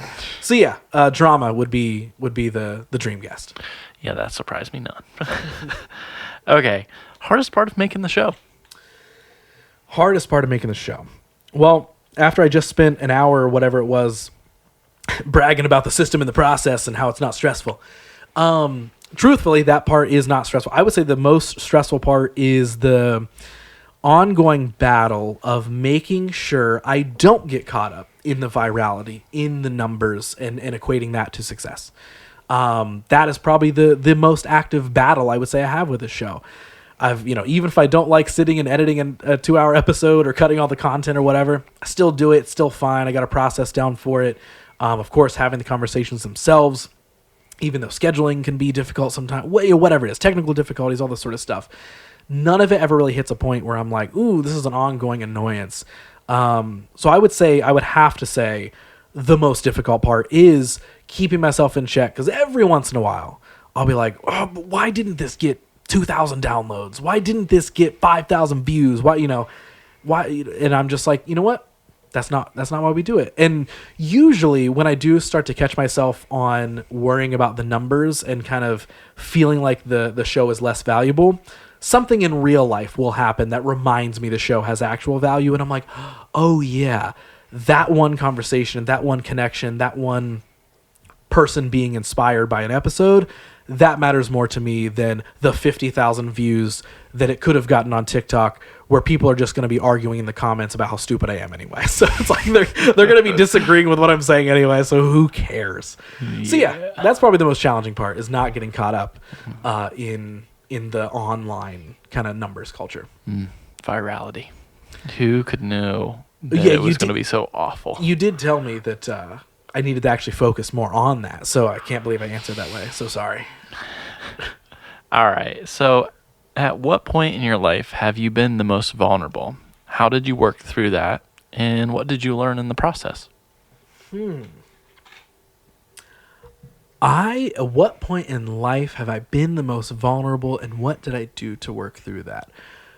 I would say, without going super deep, because this story has been told on another podcast called Honestly Same, But even then, I guess there were some details left out. But I would say in the fall of 2022, you were there, hit some really weird life experiences that hit very, very, very hard. And I would say when I think back to that time, because, there's been plenty of ups and plenty of very deep downs and vulnerabilities and vulnerable moments. But I would say that time frame felt very different in a vulnerable way, where I was just being super honest with everybody. I wasn't doing the whole, when someone was like, hey, dude, how are you? I wasn't like, good, how are you? I was pretty just being like, I'm terrible, and I think I want to die. Which is terrible to say in a joking manner, but it was the truth at that time. So I would say if I was thinking most vulnerable, that is probably the most defeated I have ever felt in a moment in time that lasted for a handful of months. But I think the second part of that was what did you do to get through that, right? It was being vulnerable. It was owning the vulnerability. It was making sure. I mean, I remember you and I getting lunch one day, just so we weren't talking business, we weren't talking creative, nothing else. I was like, I need to tell you what is happening right now because I'm losing my mind. And there's so many things during that time frame that I shared with people that I could look at and be like, that's kind of embarrassing that you were that honest. You really shouldn't have shared with them that you were thinking that, or that you did this, or that you did that. But I think had I not been that vulnerable and owned those feelings for everything that they were, and as bad as they felt, I don't think I would have been able to find the support system of people like you and other close friends that were really able to be there and almost given the permission and ammunition to sit and be like, okay, you need help. How can I help you? Yeah. Not just, damn, bro, that sucks. Oh, dude, that's fucking crazy. It was, oh, okay. You just shared a bunch of information with me where I know everything that you're feeling, so I know how to act accordingly and I know how to help you out of this. So I would say getting through the most vulnerable situation that we're going through, the way to get through that is to own that vulnerability. And I'm not saying make Facebook statuses about it and tell the whole world, but find the people that you can trust that will care about getting you through that. And then for me, it was also just remembering that even though a lot of those feelings at that point in time felt like they were going to be forever, consistently reminding myself that this is a moment in time. This will not be forever. It really, really, really sucked in the moment, but I have collected the tools over the last handful of years to be able to fix this problem and get past it. So I know and I believed in myself enough, along with the help of other people believing in me, that, okay, cool, we can make it out of this one too. And then eventually we did. I'm trying not to add more onto these because I don't want to make them longer, but I am just going to say, I'm just going to say, at that period in time, you've helped me in a lot of different situations in life, and you've been my voice of reason. And that was a random period of time where I'm like, I got to help you. Okay.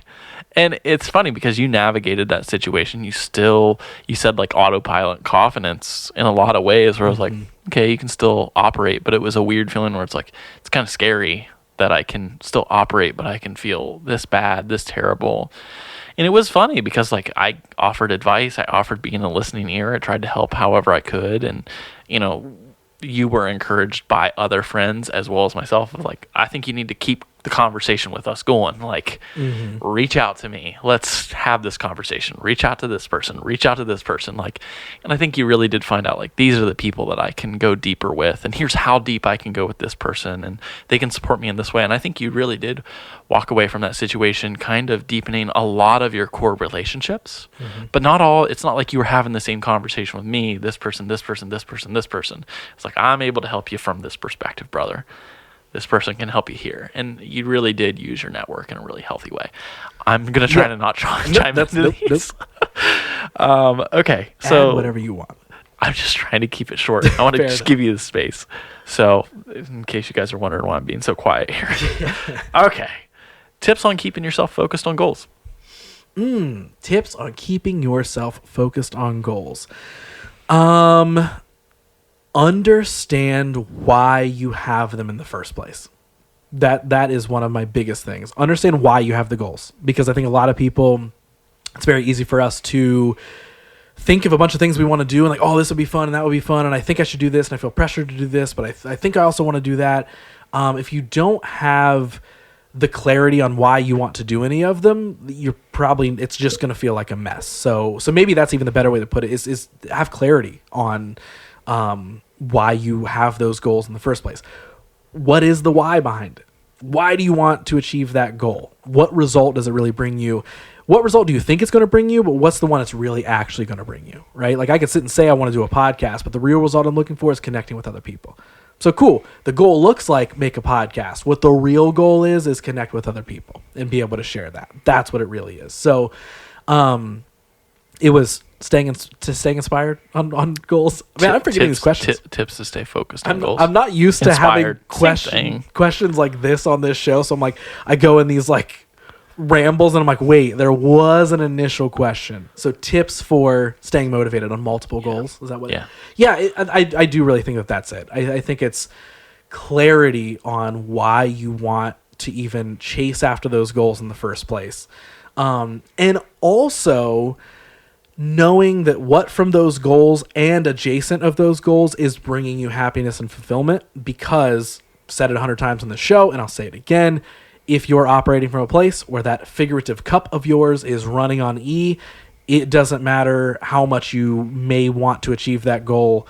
If you just don't feel like doing it for 3 months in a row, all you're going to do is not be able to take any action, and you're not going to be able to achieve that goal. And then you're going to beat yourself up over not doing that. So find the clarity and also make sure that you have different funnels of fulfillment that are keeping you filled up in different ways that maybe have nothing to do with that goal.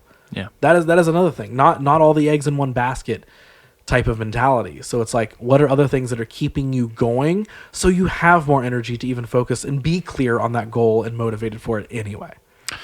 I'll add one little piece here too, because I've been doing this old coaching thing for like 3 years now, and it's crazy. A lot of people hate goal setting. The only thing I'm going to add is if you fall into that category, which I've found like 9 out of 10 people do, if you struggle with even coming up with the goal, which seems to be the hardest part outside of just getting them done, start journaling. Start emptying your brain, call it a brain dump. Just puke out some thoughts for a couple of months. Relook at those things and you'll see your goals a lot more clearly. You'll be able to make those goals. The hardest part is coming up with them. I've found that to be the case. A simple journaling exercise can go a long way in being able to get some of those thoughts out of your head. The things that are keeping you up at night, like, what is that thing? Okay, maybe I need to set a goal to get over that thing.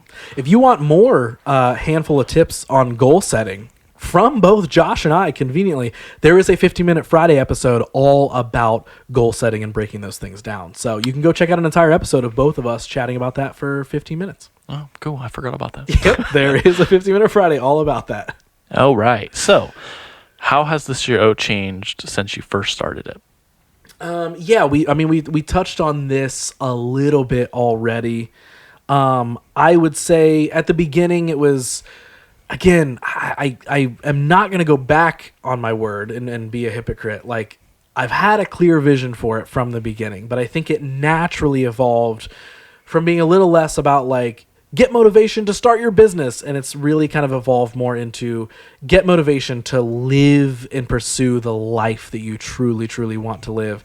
It doesn't matter whether business or creative is involved in that or not. And I've also apparently gotten a little bit more energy as a host compared to those first episodes that I've listened to. So I don't know, maybe that's changed too. And that is a part of the intimidation factor when I have to sit in this chair, because I'm like, God damn, he's so good. When you have to host. Yeah. That's...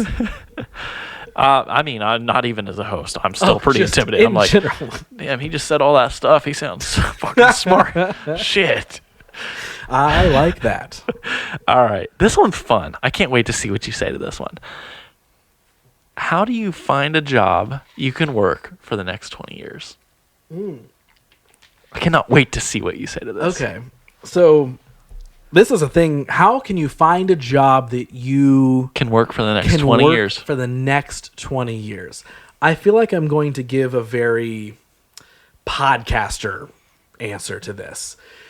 My genuine answer, because I feel like some of this might come from a place of like the idea of, oh, I try and work these different jobs and I always get fired and it doesn't work and I hate this and I hate that and blah, blah, blah.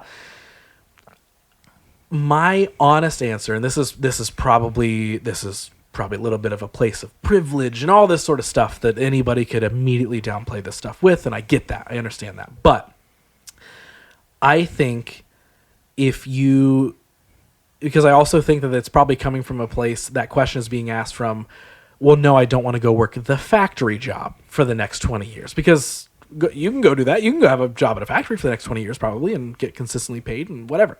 I'm assuming they're not really asking about that. Probably something that they enjoy doing and is relatively consistent. My answer is, and this maybe you'll disagree with that. I don't know. I think you have to find a way to take the power out of anybody else's hands for what your job is. And that does not mean necessarily you have to be an entrepreneur or start your own business. But I think those problems all come, like constantly getting fired, constantly looking for work, all this sort of stuff. You're looking for an outside force to bring the solution to you. You think the answer is a weekly paycheck, or you think the answer is, oh, cool, I can be at a job and at least I don't hate flipping burgers, at least I don't hate doing this thing, or at least I don't hate photography, whatever it is, it doesn't matter. There's always this caveat of something else. I did that exact same thing where a handful of years ago, I told you, I was like, I don't like video production anymore. I don't want to do it. Well, now my position in video production, do I still do it? Yes. Does that look different? Yes. Does the energy it requires of me look different? Yes. And I'm happier because of it. I have a better balance and a better relationship with something like video production, which I know is a creative job. But I still got to a point of burnout where I was like, I do not want to do this anymore because it wasn't fulfilling me anymore. And all the power for creative, for pay, for anything was all being given to other entities. It was, as long as this person pays, I'm happy. As long as this person, whatever. So I know that might be a really jumbled up answer, but like, I think it would be actually identify what you want in a job, not just the first place to hire you or the first place that whatever. And listen, if you don't have a job and you got to pay rent next month, yeah, you're going to want to get to the next place. But don't stop right there. Don't just stop there, but cool, I have a job, problem solved. Keep figuring that out. Identify what that job really looks like for you. And this is the part that I don't think any of us like to actually hear. You have to take the responsibility on your own shoulders to figure out or develop maybe what that job or what that position is. This is going to also sound very white guy podcaster. But there are a couple places that I actively work with and work for that I work in positions that did not exist until I showed up. I work at places that I have created a position and a want and a need for what I can bring them, and now I'm able to give them value. And then that's another form of income for me. Being a freelancer, we need money, right? All of us need money. Again, I talked about that earlier. It's a default setting of life. So for me, it had like that. I was able to form that position and that job because I took ownership of what I can do, what I can bring to the table, why I think they need it, and actually bringing them value, not just trying to sell them on, you should hire me because I really need a job. Yeah. So for me, knowing that I'm able to do that, I would safely say whether some months are slow or some months aren't, for the next 20 years, if I want to be freelance, Mr. Self-Employed, whatever, I think I'm able to do that because I am taking as much as I can. Still need clients to pay me, yes. But as much as I can, I'm taking all the power of finding a solution out of anybody else's hands. It's not the manager at so-and-so didn't hire me. It's not the boss at this place didn't like me. That will bring the inconsistency. So I think it's identifying what that actual job is and doing what you can over time. It's not going to be a tomorrow thing. It's not going to be a next week or even a next month, maybe not even next year. But doing what you can over time to take back as much of the power for yourself as what you do in a career.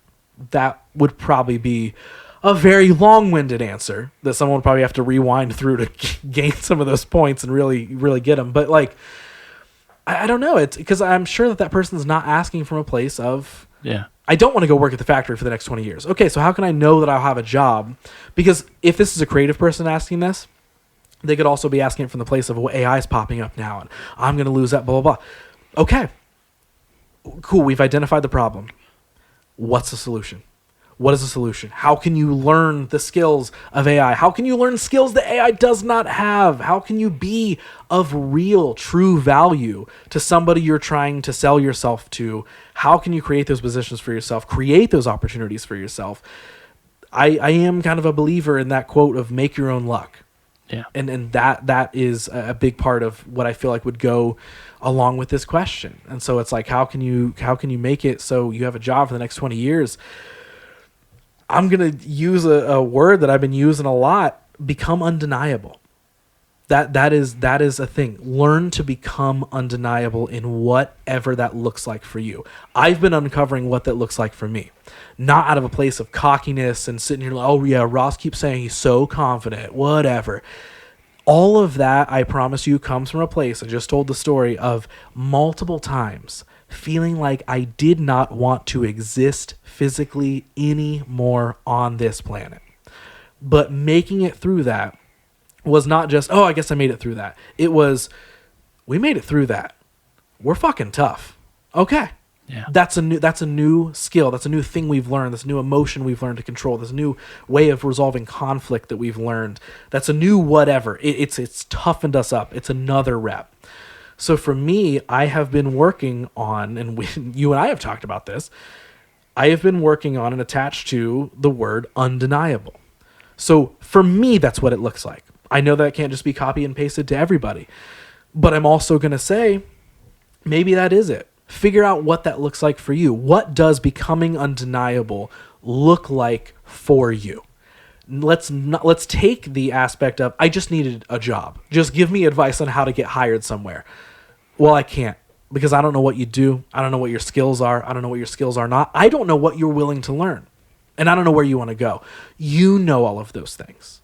So if you can look at all those things, assess all of those things, and figure out how to carve your own path, figure out how to make your own luck, and figure out what being undeniable for you looks like, I truly think that if you become a form of undeniable for yourself, well, then it doesn't matter if this one person does say no, because undeniable doesn't mean to everybody. It just takes that one.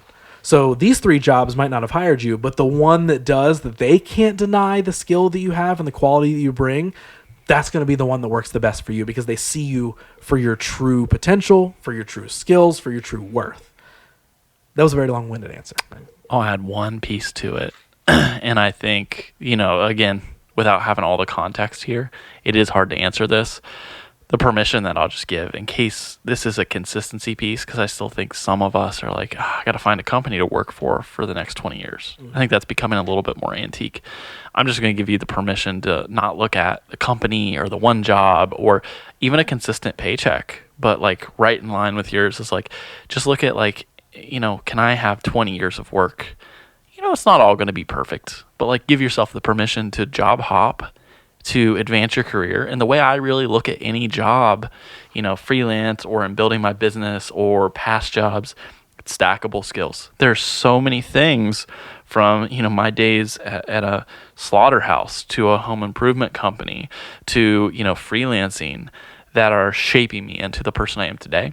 So starting to look at your career path in that 20 years, instead of saying like, I need a job that I can stay consistent with for the next 20 years, maybe just look at like, I want to make an impact, or I want to do work that's fulfilling, or I want to get closer to my life purpose. And maybe I'm not going to know that. Like 10 years ago, me, and I'm sure 10 years ago, you did not know that you were going to become this person. And I think becoming that undeniable piece, just playing off of that, just giving you the permission, if you're this person, or if you relate to this, like being undeniable is becoming your best version of yourself. Mm-hmm. That's what I'm hearing. It's like, I want to lean into who I am, become the best version of myself. And like, if I relate it to my career, it's like how well I shoot with the camera. That is not the thing that I'm trying to become undeniable at. My personality and how I bring that to the work that I do, that's what I'm trying to become undeniable at. It's not being a great cinematographer, editor, business owner. Am I becoming a better version of Josh? And that 100% correlates to my work. Yep. It does. Exactly. Just wanted to add my 2 cents. All right. Congrats on 100 episodes. What's been your favorite one so far? Well, thank you, dear listener. And what has been my favorite one so far? That is a hard question. I should have probably looked at the list of episodes. I mean, it's hard because there's a lot of every time I get a favorite, there's a new favorite that happens and a new favorite that happens. And it doesn't mean I dislike the previous one. It's just that I'm like, oh, this got even better. This got even cooler. There's a lot of favorites. There really are. One that's most fresh in my mind is actually one that I reposted recently. It's with my friend. Guest was Ryan Francis. His episode is it's just what I would call a feel-good episode. It's just like a fun conversation. And he has just like a certain energy about him that it's infectious for sure. And it just sort of like when, like he kind of lives by the motto, like, yes, it's a Nike thing now, but it's like, he really lives by, like the just do it mentality of just like letting himself experience things in life and saying yes to more things. So maybe that's a favorite just because it's one that even when I think about it or when I see a clip from it that I post or whatever, it gives me re-inspired. And I'm like, oh man, because I just like remember what it felt like having that conversation and when I left that conversation that day, just being like, I just feel good. Like I'm not like, oh, I'm going to go start $1 billion business tomorrow, bro. Like I was just like, wow, I just feel good. And again, so many episodes that I could say are a favorite. But again, his is fresh because I just recently reposted it. So if you do want to go check it out and you haven't, it should be pretty recent in the feed. But yeah, I would say maybe his is one of the top favorites. Yeah, it's all of them for me, man. So I'll just play the safe great. answer. Nope, love that. I thought you were going to be like, yeah, why did you say mine? That's what I thought you were going to say. What's your single biggest regret in life so far? And I mean that in a respectful, learning, and growing sort of way. Oh my goodness. Okay. Single biggest regret. I'll answer this in two ways. One is the cheesy answer that when I hear this asked on other podcasts, I'm like, yeah, I get it. But the honest answer is that I'm not walking around regretting a bunch of things. I'm really not. Again, cheesy answer, but like everything that's happened has led me to where I'm at, has shaped me into who I am. I could sit like, oh, I wish I did this or wish I did that. Why? That means I'm super unhappy with something now, and I don't believe that I can still do it. At any point in time, we can choose to do anything. And like, yes, there's, I don't know. There's like deeper regrets that you could dig into. That's like, oh, well, you can't change this thing. But I don't know. I don't choose to walk around regretting a bunch of things that have or have not happened. If I really, really was trying to give an answer, maybe it would be learning to truly believe in myself and build some confidence a little bit sooner in life. That would probably be maybe a thing of like, if I were really regretting something and I really, really had to pick, maybe a handful of years earlier, I would have really tried to become a more confident person or really learn to believe in myself more. But also, that's just what growing up is. So it's like, I can't really regret that necessarily. But if I had to pick something, I guess it would be that. I'm going to ask it in a different way because I want this person to get their answer. Oh, well, okay. I don't know what answer we're looking for. Okay. I know regret's a tough word. And yeah. I think, when the past me definitely would regret things. But maybe I'll ask it this way so they can get what they want. Is there a moment that you recall being one of the hardest moments in your life? Okay. And what lesson did you learn from that? So that way you wouldn't be in that situation again. I think of one particular instance, but I want to hear what you have. Oh, now I want to know what your answer to my thing would be. So if I'm thinking of a particular moment that I regret, I feel like this isn't what you're thinking because I don't know if you know this, but if I'm really, really sharing, this is a thing that I can't change. There have been 2 instances of dealing with a death in a family where at that point in time, I just didn't want to go for that final goodbye and couldn't get myself to go do it because I had kind of previously already seen them, talked to them, I had already processed through it in that way. And I was like, I already gave my goodbye. But it has reoccurringly popped up, two particular instances that have reoccurringly popped up of you just should have went. And so that's maybe a thing that if we're getting like the deep, like real regret that I can't change, not just a casual regret, that would probably be it. Of not being able to take that final moment and really, really give, that, what felt like it should be a proper goodbye or one last visit or whatever it may be. So that would be one if we're like really, really digging in, that would be a major regret. Do you think you'd change anything differently if you go back in time for that though? Honestly.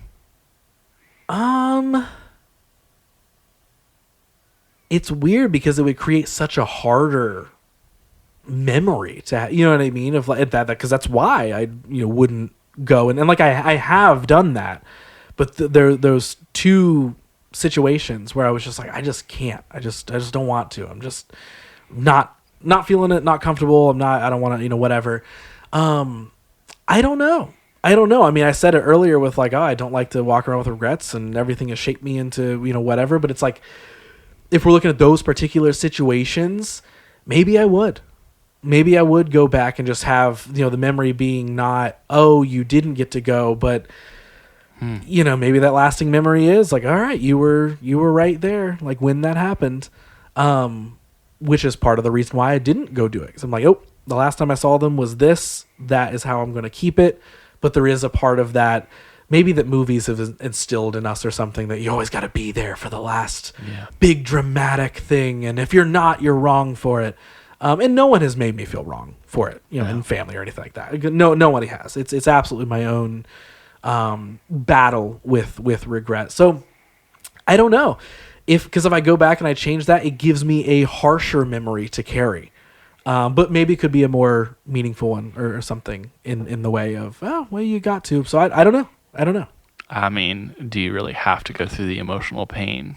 Like I lost one of my very close mentors to me that shaped me, and I chose not to go to his funeral because my last memory of him was such a good memory of like being recognized for like, you've grown so much. I'm so proud of you. And I had no clue, and this happened, and I chose not to go to the funeral because I was like, I don't think I can. Mm-hmm. I just don't handle that super well. So I'm there with you on that. I will say to this person, if you're dealing with regret, there's a really great book by Daniel Pink called The Power of Regret that really shifts that regret mindset, and it gives it and turns it into a tool to be able to look at past situations and actually turn that into something that's like, this can actually drive your future forward. He breaks it down to 4 categories of common regrets, and connection regrets are usually the biggest one. And it has done wonders for me, like reconnecting with family members and friends. Love that. So, absolutely love just that. saying. Yeah. Your top tips, actually, I'm going to say, I want you to limit this to one. Your top tip on starting a podcast. We did touch on this a bit earlier in the episode with probably some more detail. So yeah, we'll keep it short for this one. The number one thing that I always go to everybody, like, it's so hard because I can be like, be proactive and plan ahead and have good this and good that. If I'm giving just one, record stuff ahead of time. I don't care if you're releasing weekly, and with the caveat of, unless you want to talk about active topical things in the world that you have to record every Monday or whatever for, if you just want to interview people and you want to have fun conversations about different topics and subjects and all sort of stuff, my number one thing is plan ahead as much as possible, because the less amount of time that you can spend playing catch up for something you're supposed to be enjoying, the better. That's only going to let you continue to hopefully enjoy the process and actually keep it going past the statistic that says that most podcasts only last the first 7 episodes. So hopefully you can get past that window. So yeah, plan ahead, record ahead when you can. We got 4 left here. Okay. 3 of them are very similar. I hope one of them's a really good ender. Yeah, we're going to keep the one as the ender. Okay. So how have you navigated balancing so many creative projects and avoiding burnout? So have not avoided burnout, have definitely felt burnout, faced burnout multiple times, to where I didn't really want to pursue things anymore. Different factors obviously played into that. So that's the first part. Haven't avoided burnout. How I have avoided it since then, though, is we've talked about this throughout this episode. I mention this nearly every episode of this show. I have become hyper-focused on fulfillment. I have become fixated on the word fulfillment, but more so the actions I need to take to experience that. So for me, like doing 3 different podcasts and then video productions and some photo shoots and still working for clients and doing management and the social media management and stuff and developing new shows and taking on new projects, all this sort of stuff. How do I do all of those things? It's because I know why I want to do them, in the form of how they bring me fulfillment, and more so what I'm able to give in return. Does it allow me to connect with more people? Does it allow me to build a cooler community and a stronger community and help somebody and whatever? When I can check some of those boxes off, it allows me a more comfortable place to say yes from. So to really, really sum it up, it literally is balancing multiple projects comes down to fulfillment. Am I actually filled with enough joy to get by? Again, life is not perfect. Life is not without flaw. I am not waking up every day dancing around in a field of flowers like a Disney movie with animals singing with me. That is not what's happening. But I know what to do to get through that day. And when I'm saying yes to more things, I'm chalking it up to what joy is this going to bring me? What experience is going to add to my life? What new friend am I going to make? What new skill am I going to acquire? And that is literally like, that's not, again, that's not for the cool headline for a cool TikTok. Like that is genuinely my answer when I get, if you ask me on the street, if you ask me in a coffee shop, if you ask me whatever, that's my answer, is I focus on being actually happy first. And that's going to help me filter out the things that I'm going to say yes or no to. And most of the time it really, really helps me say yes to a lot more things. Well, luckily that'll make a great TikTok too. So it's just perfect. And now someone's commenting, yeah, you don't even know what fulfillment means.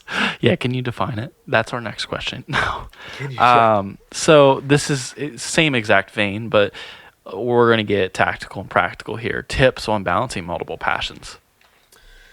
Tips on balancing multiple passions. Yes, a lot of it would come right out of what I just said. But I'm also going to tie it into being proactive. Don't be as reactive to every single thing. I think a lot of us tend to actively let life just happen to us over and over and over. And I heard this said somewhere, and it's super cheesy, but I think it's true. It's like we have to learn to start happening to life. Like we have to start taking action to things and not just sitting and saying, oh, I'll get around to that at some point, or, oh, I would have, but this happened. I would have, but this happened.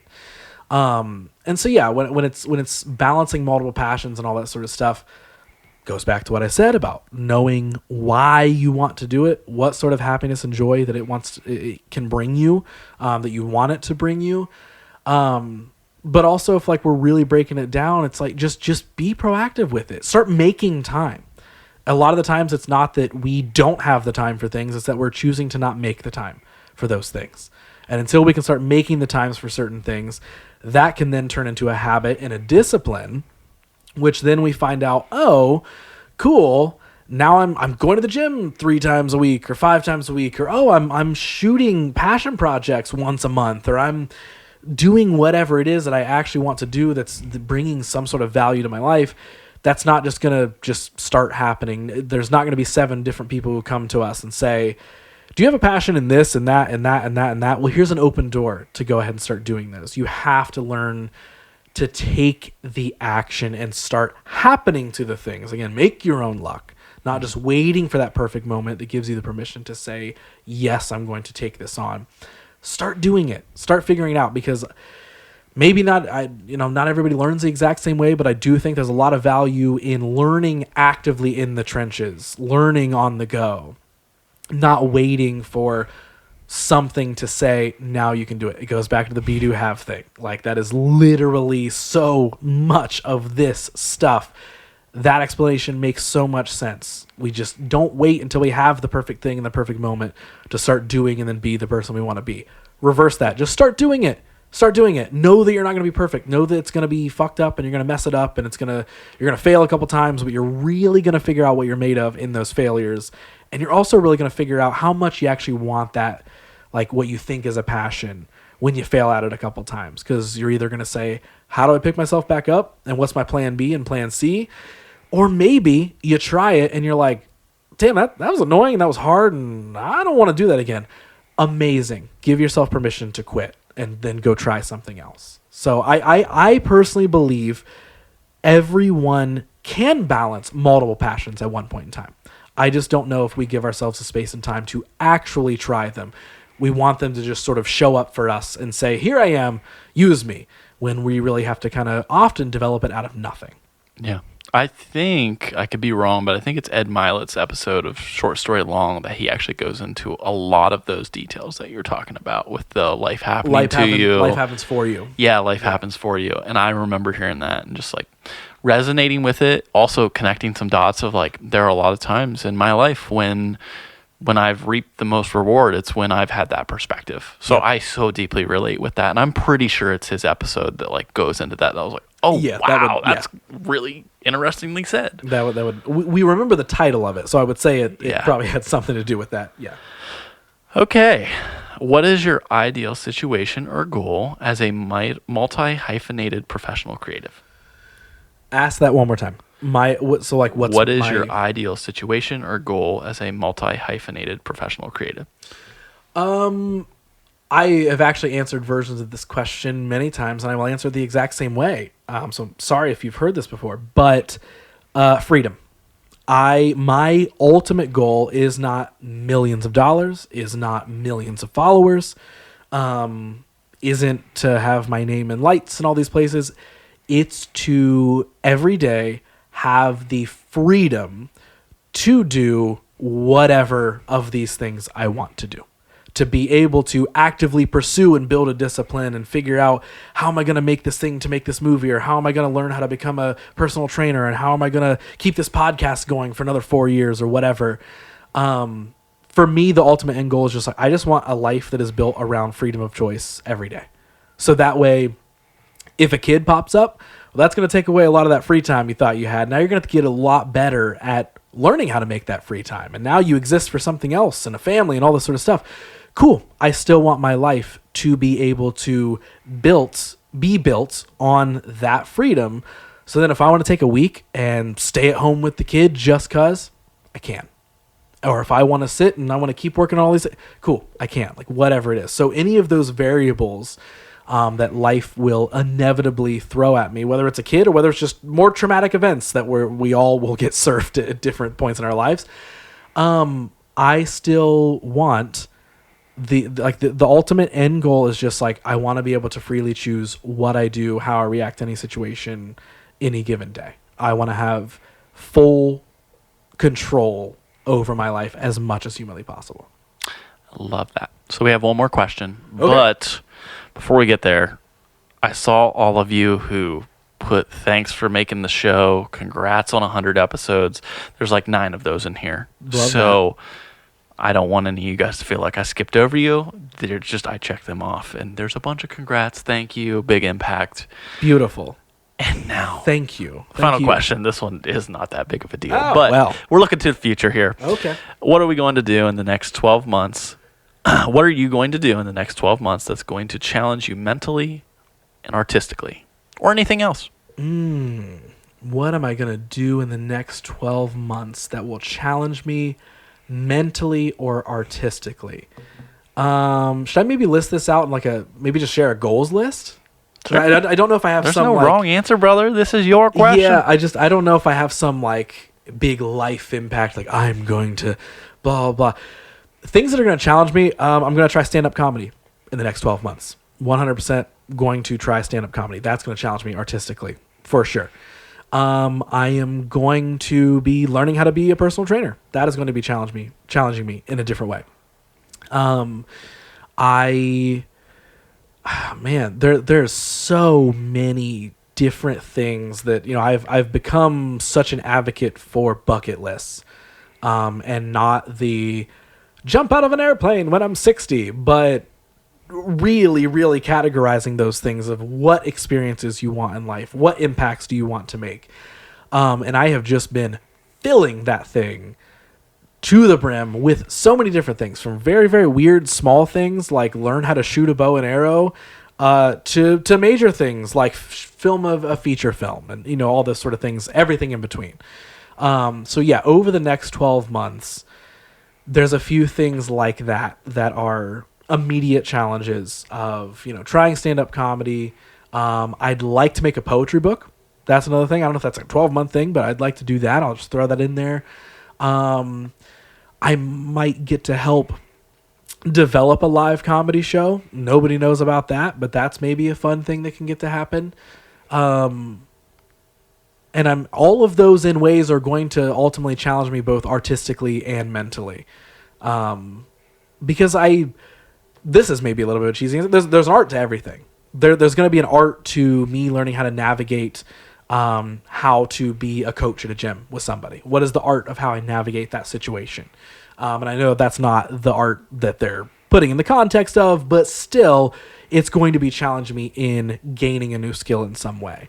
So yeah, if I'm talking like tangibles, that's probably that active list of those sort of things. I also want to make music, and I've been secretly working on that for a minute. Nobody knows about that either. So if you listen to this episode this long, you deserve to know some of these secrets. So there you go. So yeah, I have a feeling, and that feeling comes from a lot of intentions that I'm setting and a lot of goals that I'm really working to achieve. I have a feeling that 2024 is going to be a very fun year. And that's such an easy thing to say. Everyone's like, this year is my year. I'm not really saying that. This year is not my year. This year is going to be another solid year of more growth, and I think more clarity, and who knows what bad things could happen in that. But I feel more equipped than ever to be trying all of these things.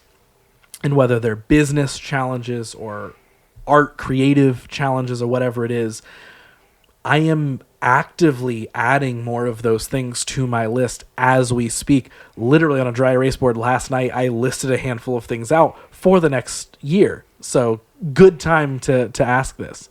There's a new brand, a new thing that I want to launch.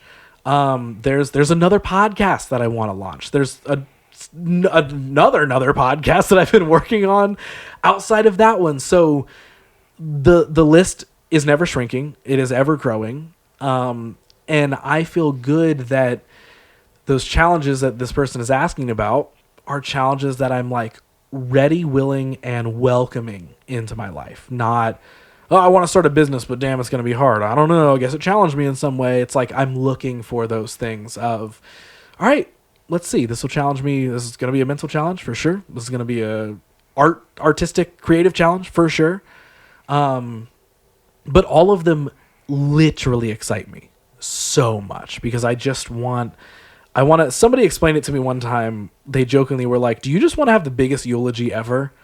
And I was like, I guess so. I guess I do. I guess that is a thing that I want. I didn't know I wanted that. But I guess it's going to end up that way because ultimately I just want to experience everything in life that I can experience, that I want to experience. If it sounds interesting to me, I want to try it. From again, big things, wild things, in the middle things, whatever things that someone else could look at and be like, it's fucking stupid. Amazing. I really hope you don't try it, but I'm going to, and I hope I like it. Like, it doesn't matter. And yeah, probably just continue to, I'm sure there's going to be some of those things that are going to be challenging, that are going to keep working on that undeniable name tag that I'm trying to carry around here. But that is the ultimate thing. I feel like I love the question. I know this wasn't a question. Maybe I'm adding my own last question here. But hey, it's my show. I can do what I want. I love the question of like naming chapters of your life. So like if you can name the this chapter of your life, like that actually popped up on the We're Not Really Strangers episode, the 50th episode of this show that I did. And I don't know, I just love, I love naming things. I love branding things and all that sort of stuff. And so when I think about this time frame, my title, absolutely, that I've literally, like, I'm not just saying this to say it on the podcast, this is what I have been operating with for like the last year, and I would say it's going to carry me into the next year, is like, if I was titling this chapter, it would be From Undesirable to Undeniable. That is absolutely what this chapter is called, because I've been working to come out of a place of feeling incredibly undesirable. I know we just had a whole celebration episode about 100 episodes and rad systems and processes and making people feel connected and heard and all this sort of stuff. Those are all amazing things, but guess what? Even when those amazing things are happening, there's still a lot of days that I have felt absolutely undesirable by anyone. Not wanted by anyone, not needed by anyone, not cared about at all.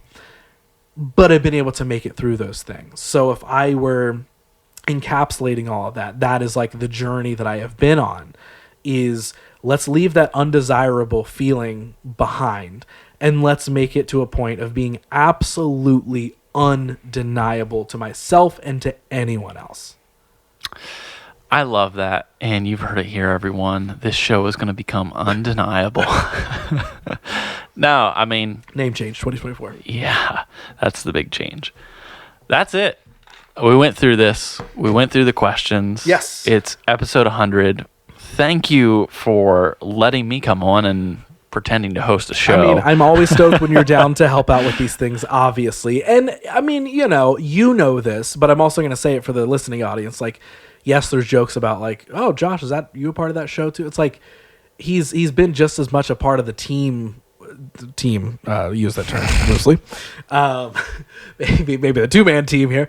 So it's like, yes, you've helped out with a ton of stuff, but also there's not a lot of people that I would trust to get the vision of what we're trying to do with even something like 100 episode special. It's like, hey, yeah, come in and anybody could sit there and be like, all right, man, we're going to run through these questions people submitted for you on social, and also what's been making the show like, and all that sort of, it's like, yeah, anybody could do that, but obviously you know the culture, you understand the lifestyle of the show, you understand the branding elements of the show, you can help facilitate those sort of things. So, of course, whether you are or are not an actual podcast host, I still trust you to be what is it? Pinch hitter? Is that a baseball term where somebody comes in You're when they need you? Someone who doesn't. You love shit about sports. I know you love sports. Look out for Josh's new sports podcast. What's it called? It's going to be the Sports Podcast with Josh Emerick. And that is why he does not name most things. But you did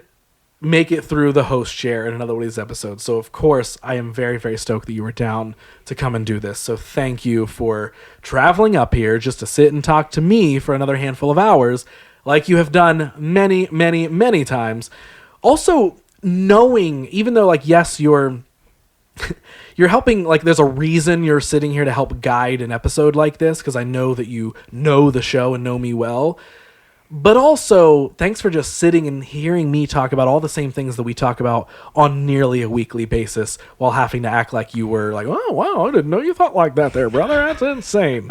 So thanks for being a part of the 100th episode. It's always a pleasure to come up here and help you out, and help this show out. If you do want more of Josh, you can go back just a handful of episodes ago. He did get a second long-form episode. I did. Just like I am getting right now, where he actually dove into a lot more of his story that has happened since his very first appearance. So if you want more of Josh and you want to get to know him, I would honestly say really, really, really well. That second episode, we got into a lot of stuff. Yeah, and we can pretend that there was never a first. We could ultimately pretend. At one point, it got deleted, and I was so excited. It did accidentally got deleted, but you know what? We run a tight ship around here, and we fixed it. But yeah. Find him. That's the episode handful ago. I don't know how many of it's been.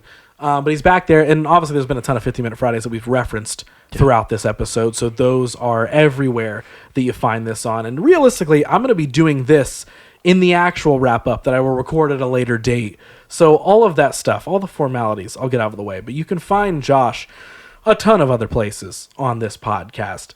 But yeah, thanks for doing this. And I'll probably tell the folks thanks for listening to this when I record this at a different time. So I am stoked. I mean, there wasn't confetti and fireworks and party cakes and all that sort of stuff. But visual effects that in. Yeah. We'll add that. Yeah.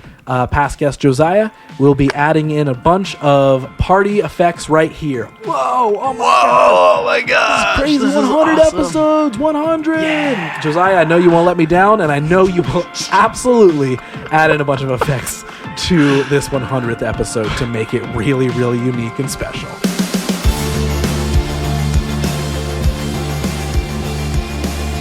Okay, I'll keep this wrap-up short and sweet for this episode to close it out this week because I've already said so much of what can be said already. Thanks to Josh for coming back on the show and guiding this one, and of course all the behind-the-scenes work that you have helped with so much stuff over the years. Thank you to anyone who submitted a question or a topic for some of the talking points in this one. That is seriously so cool to me that anybody cared to submit something. And a reminder, if you haven't yet, be absolute sure to hit that follow or subscribe button on whatever platform that you check this out on. If you would be so extra kind, please leave a rating and a review if you liked what you heard, not just here, but on any episode of this show that I've done. Follow the show, of course, to keep up with everything. You can follow that at WYDH Pod. And just a huge thank you to all my sponsors for this episode and, of course, any past episode. I appreciate your direct support and sponsorship and partnership so much. And so just in general, guys, thank you. Thank you so much for helping me make a podcast, supporting a podcast where I could even do it for 4 years and make it to 100 episodes. Again, I absolutely, genuinely love talking to people. I love getting to know people, talking to them about their life stories, talking about those cool parts, those not so cool parts, whatever it is, shedding light on the things that, again, in the theme of the show, we otherwise wouldn't get to hear. I'm very glad that podcasting has become such a popular form of, creation, content, whatever word you want to use for it. I'm glad it's out there, and I'm glad I get to do one. So, yes, genuinely thank you for checking out any episode of this, supporting the show in any way that you have, whether a listener, a guest, just a partner, a sponsor of any kind. Genuinely, I appreciate the support endlessly. And let's see if we can make it another 100, yeah? So as always, I'll see you in the next one where we get back to the regular format as I sit down with a brand new guest that you may or may not know of, as they share their story in a way that you've never heard.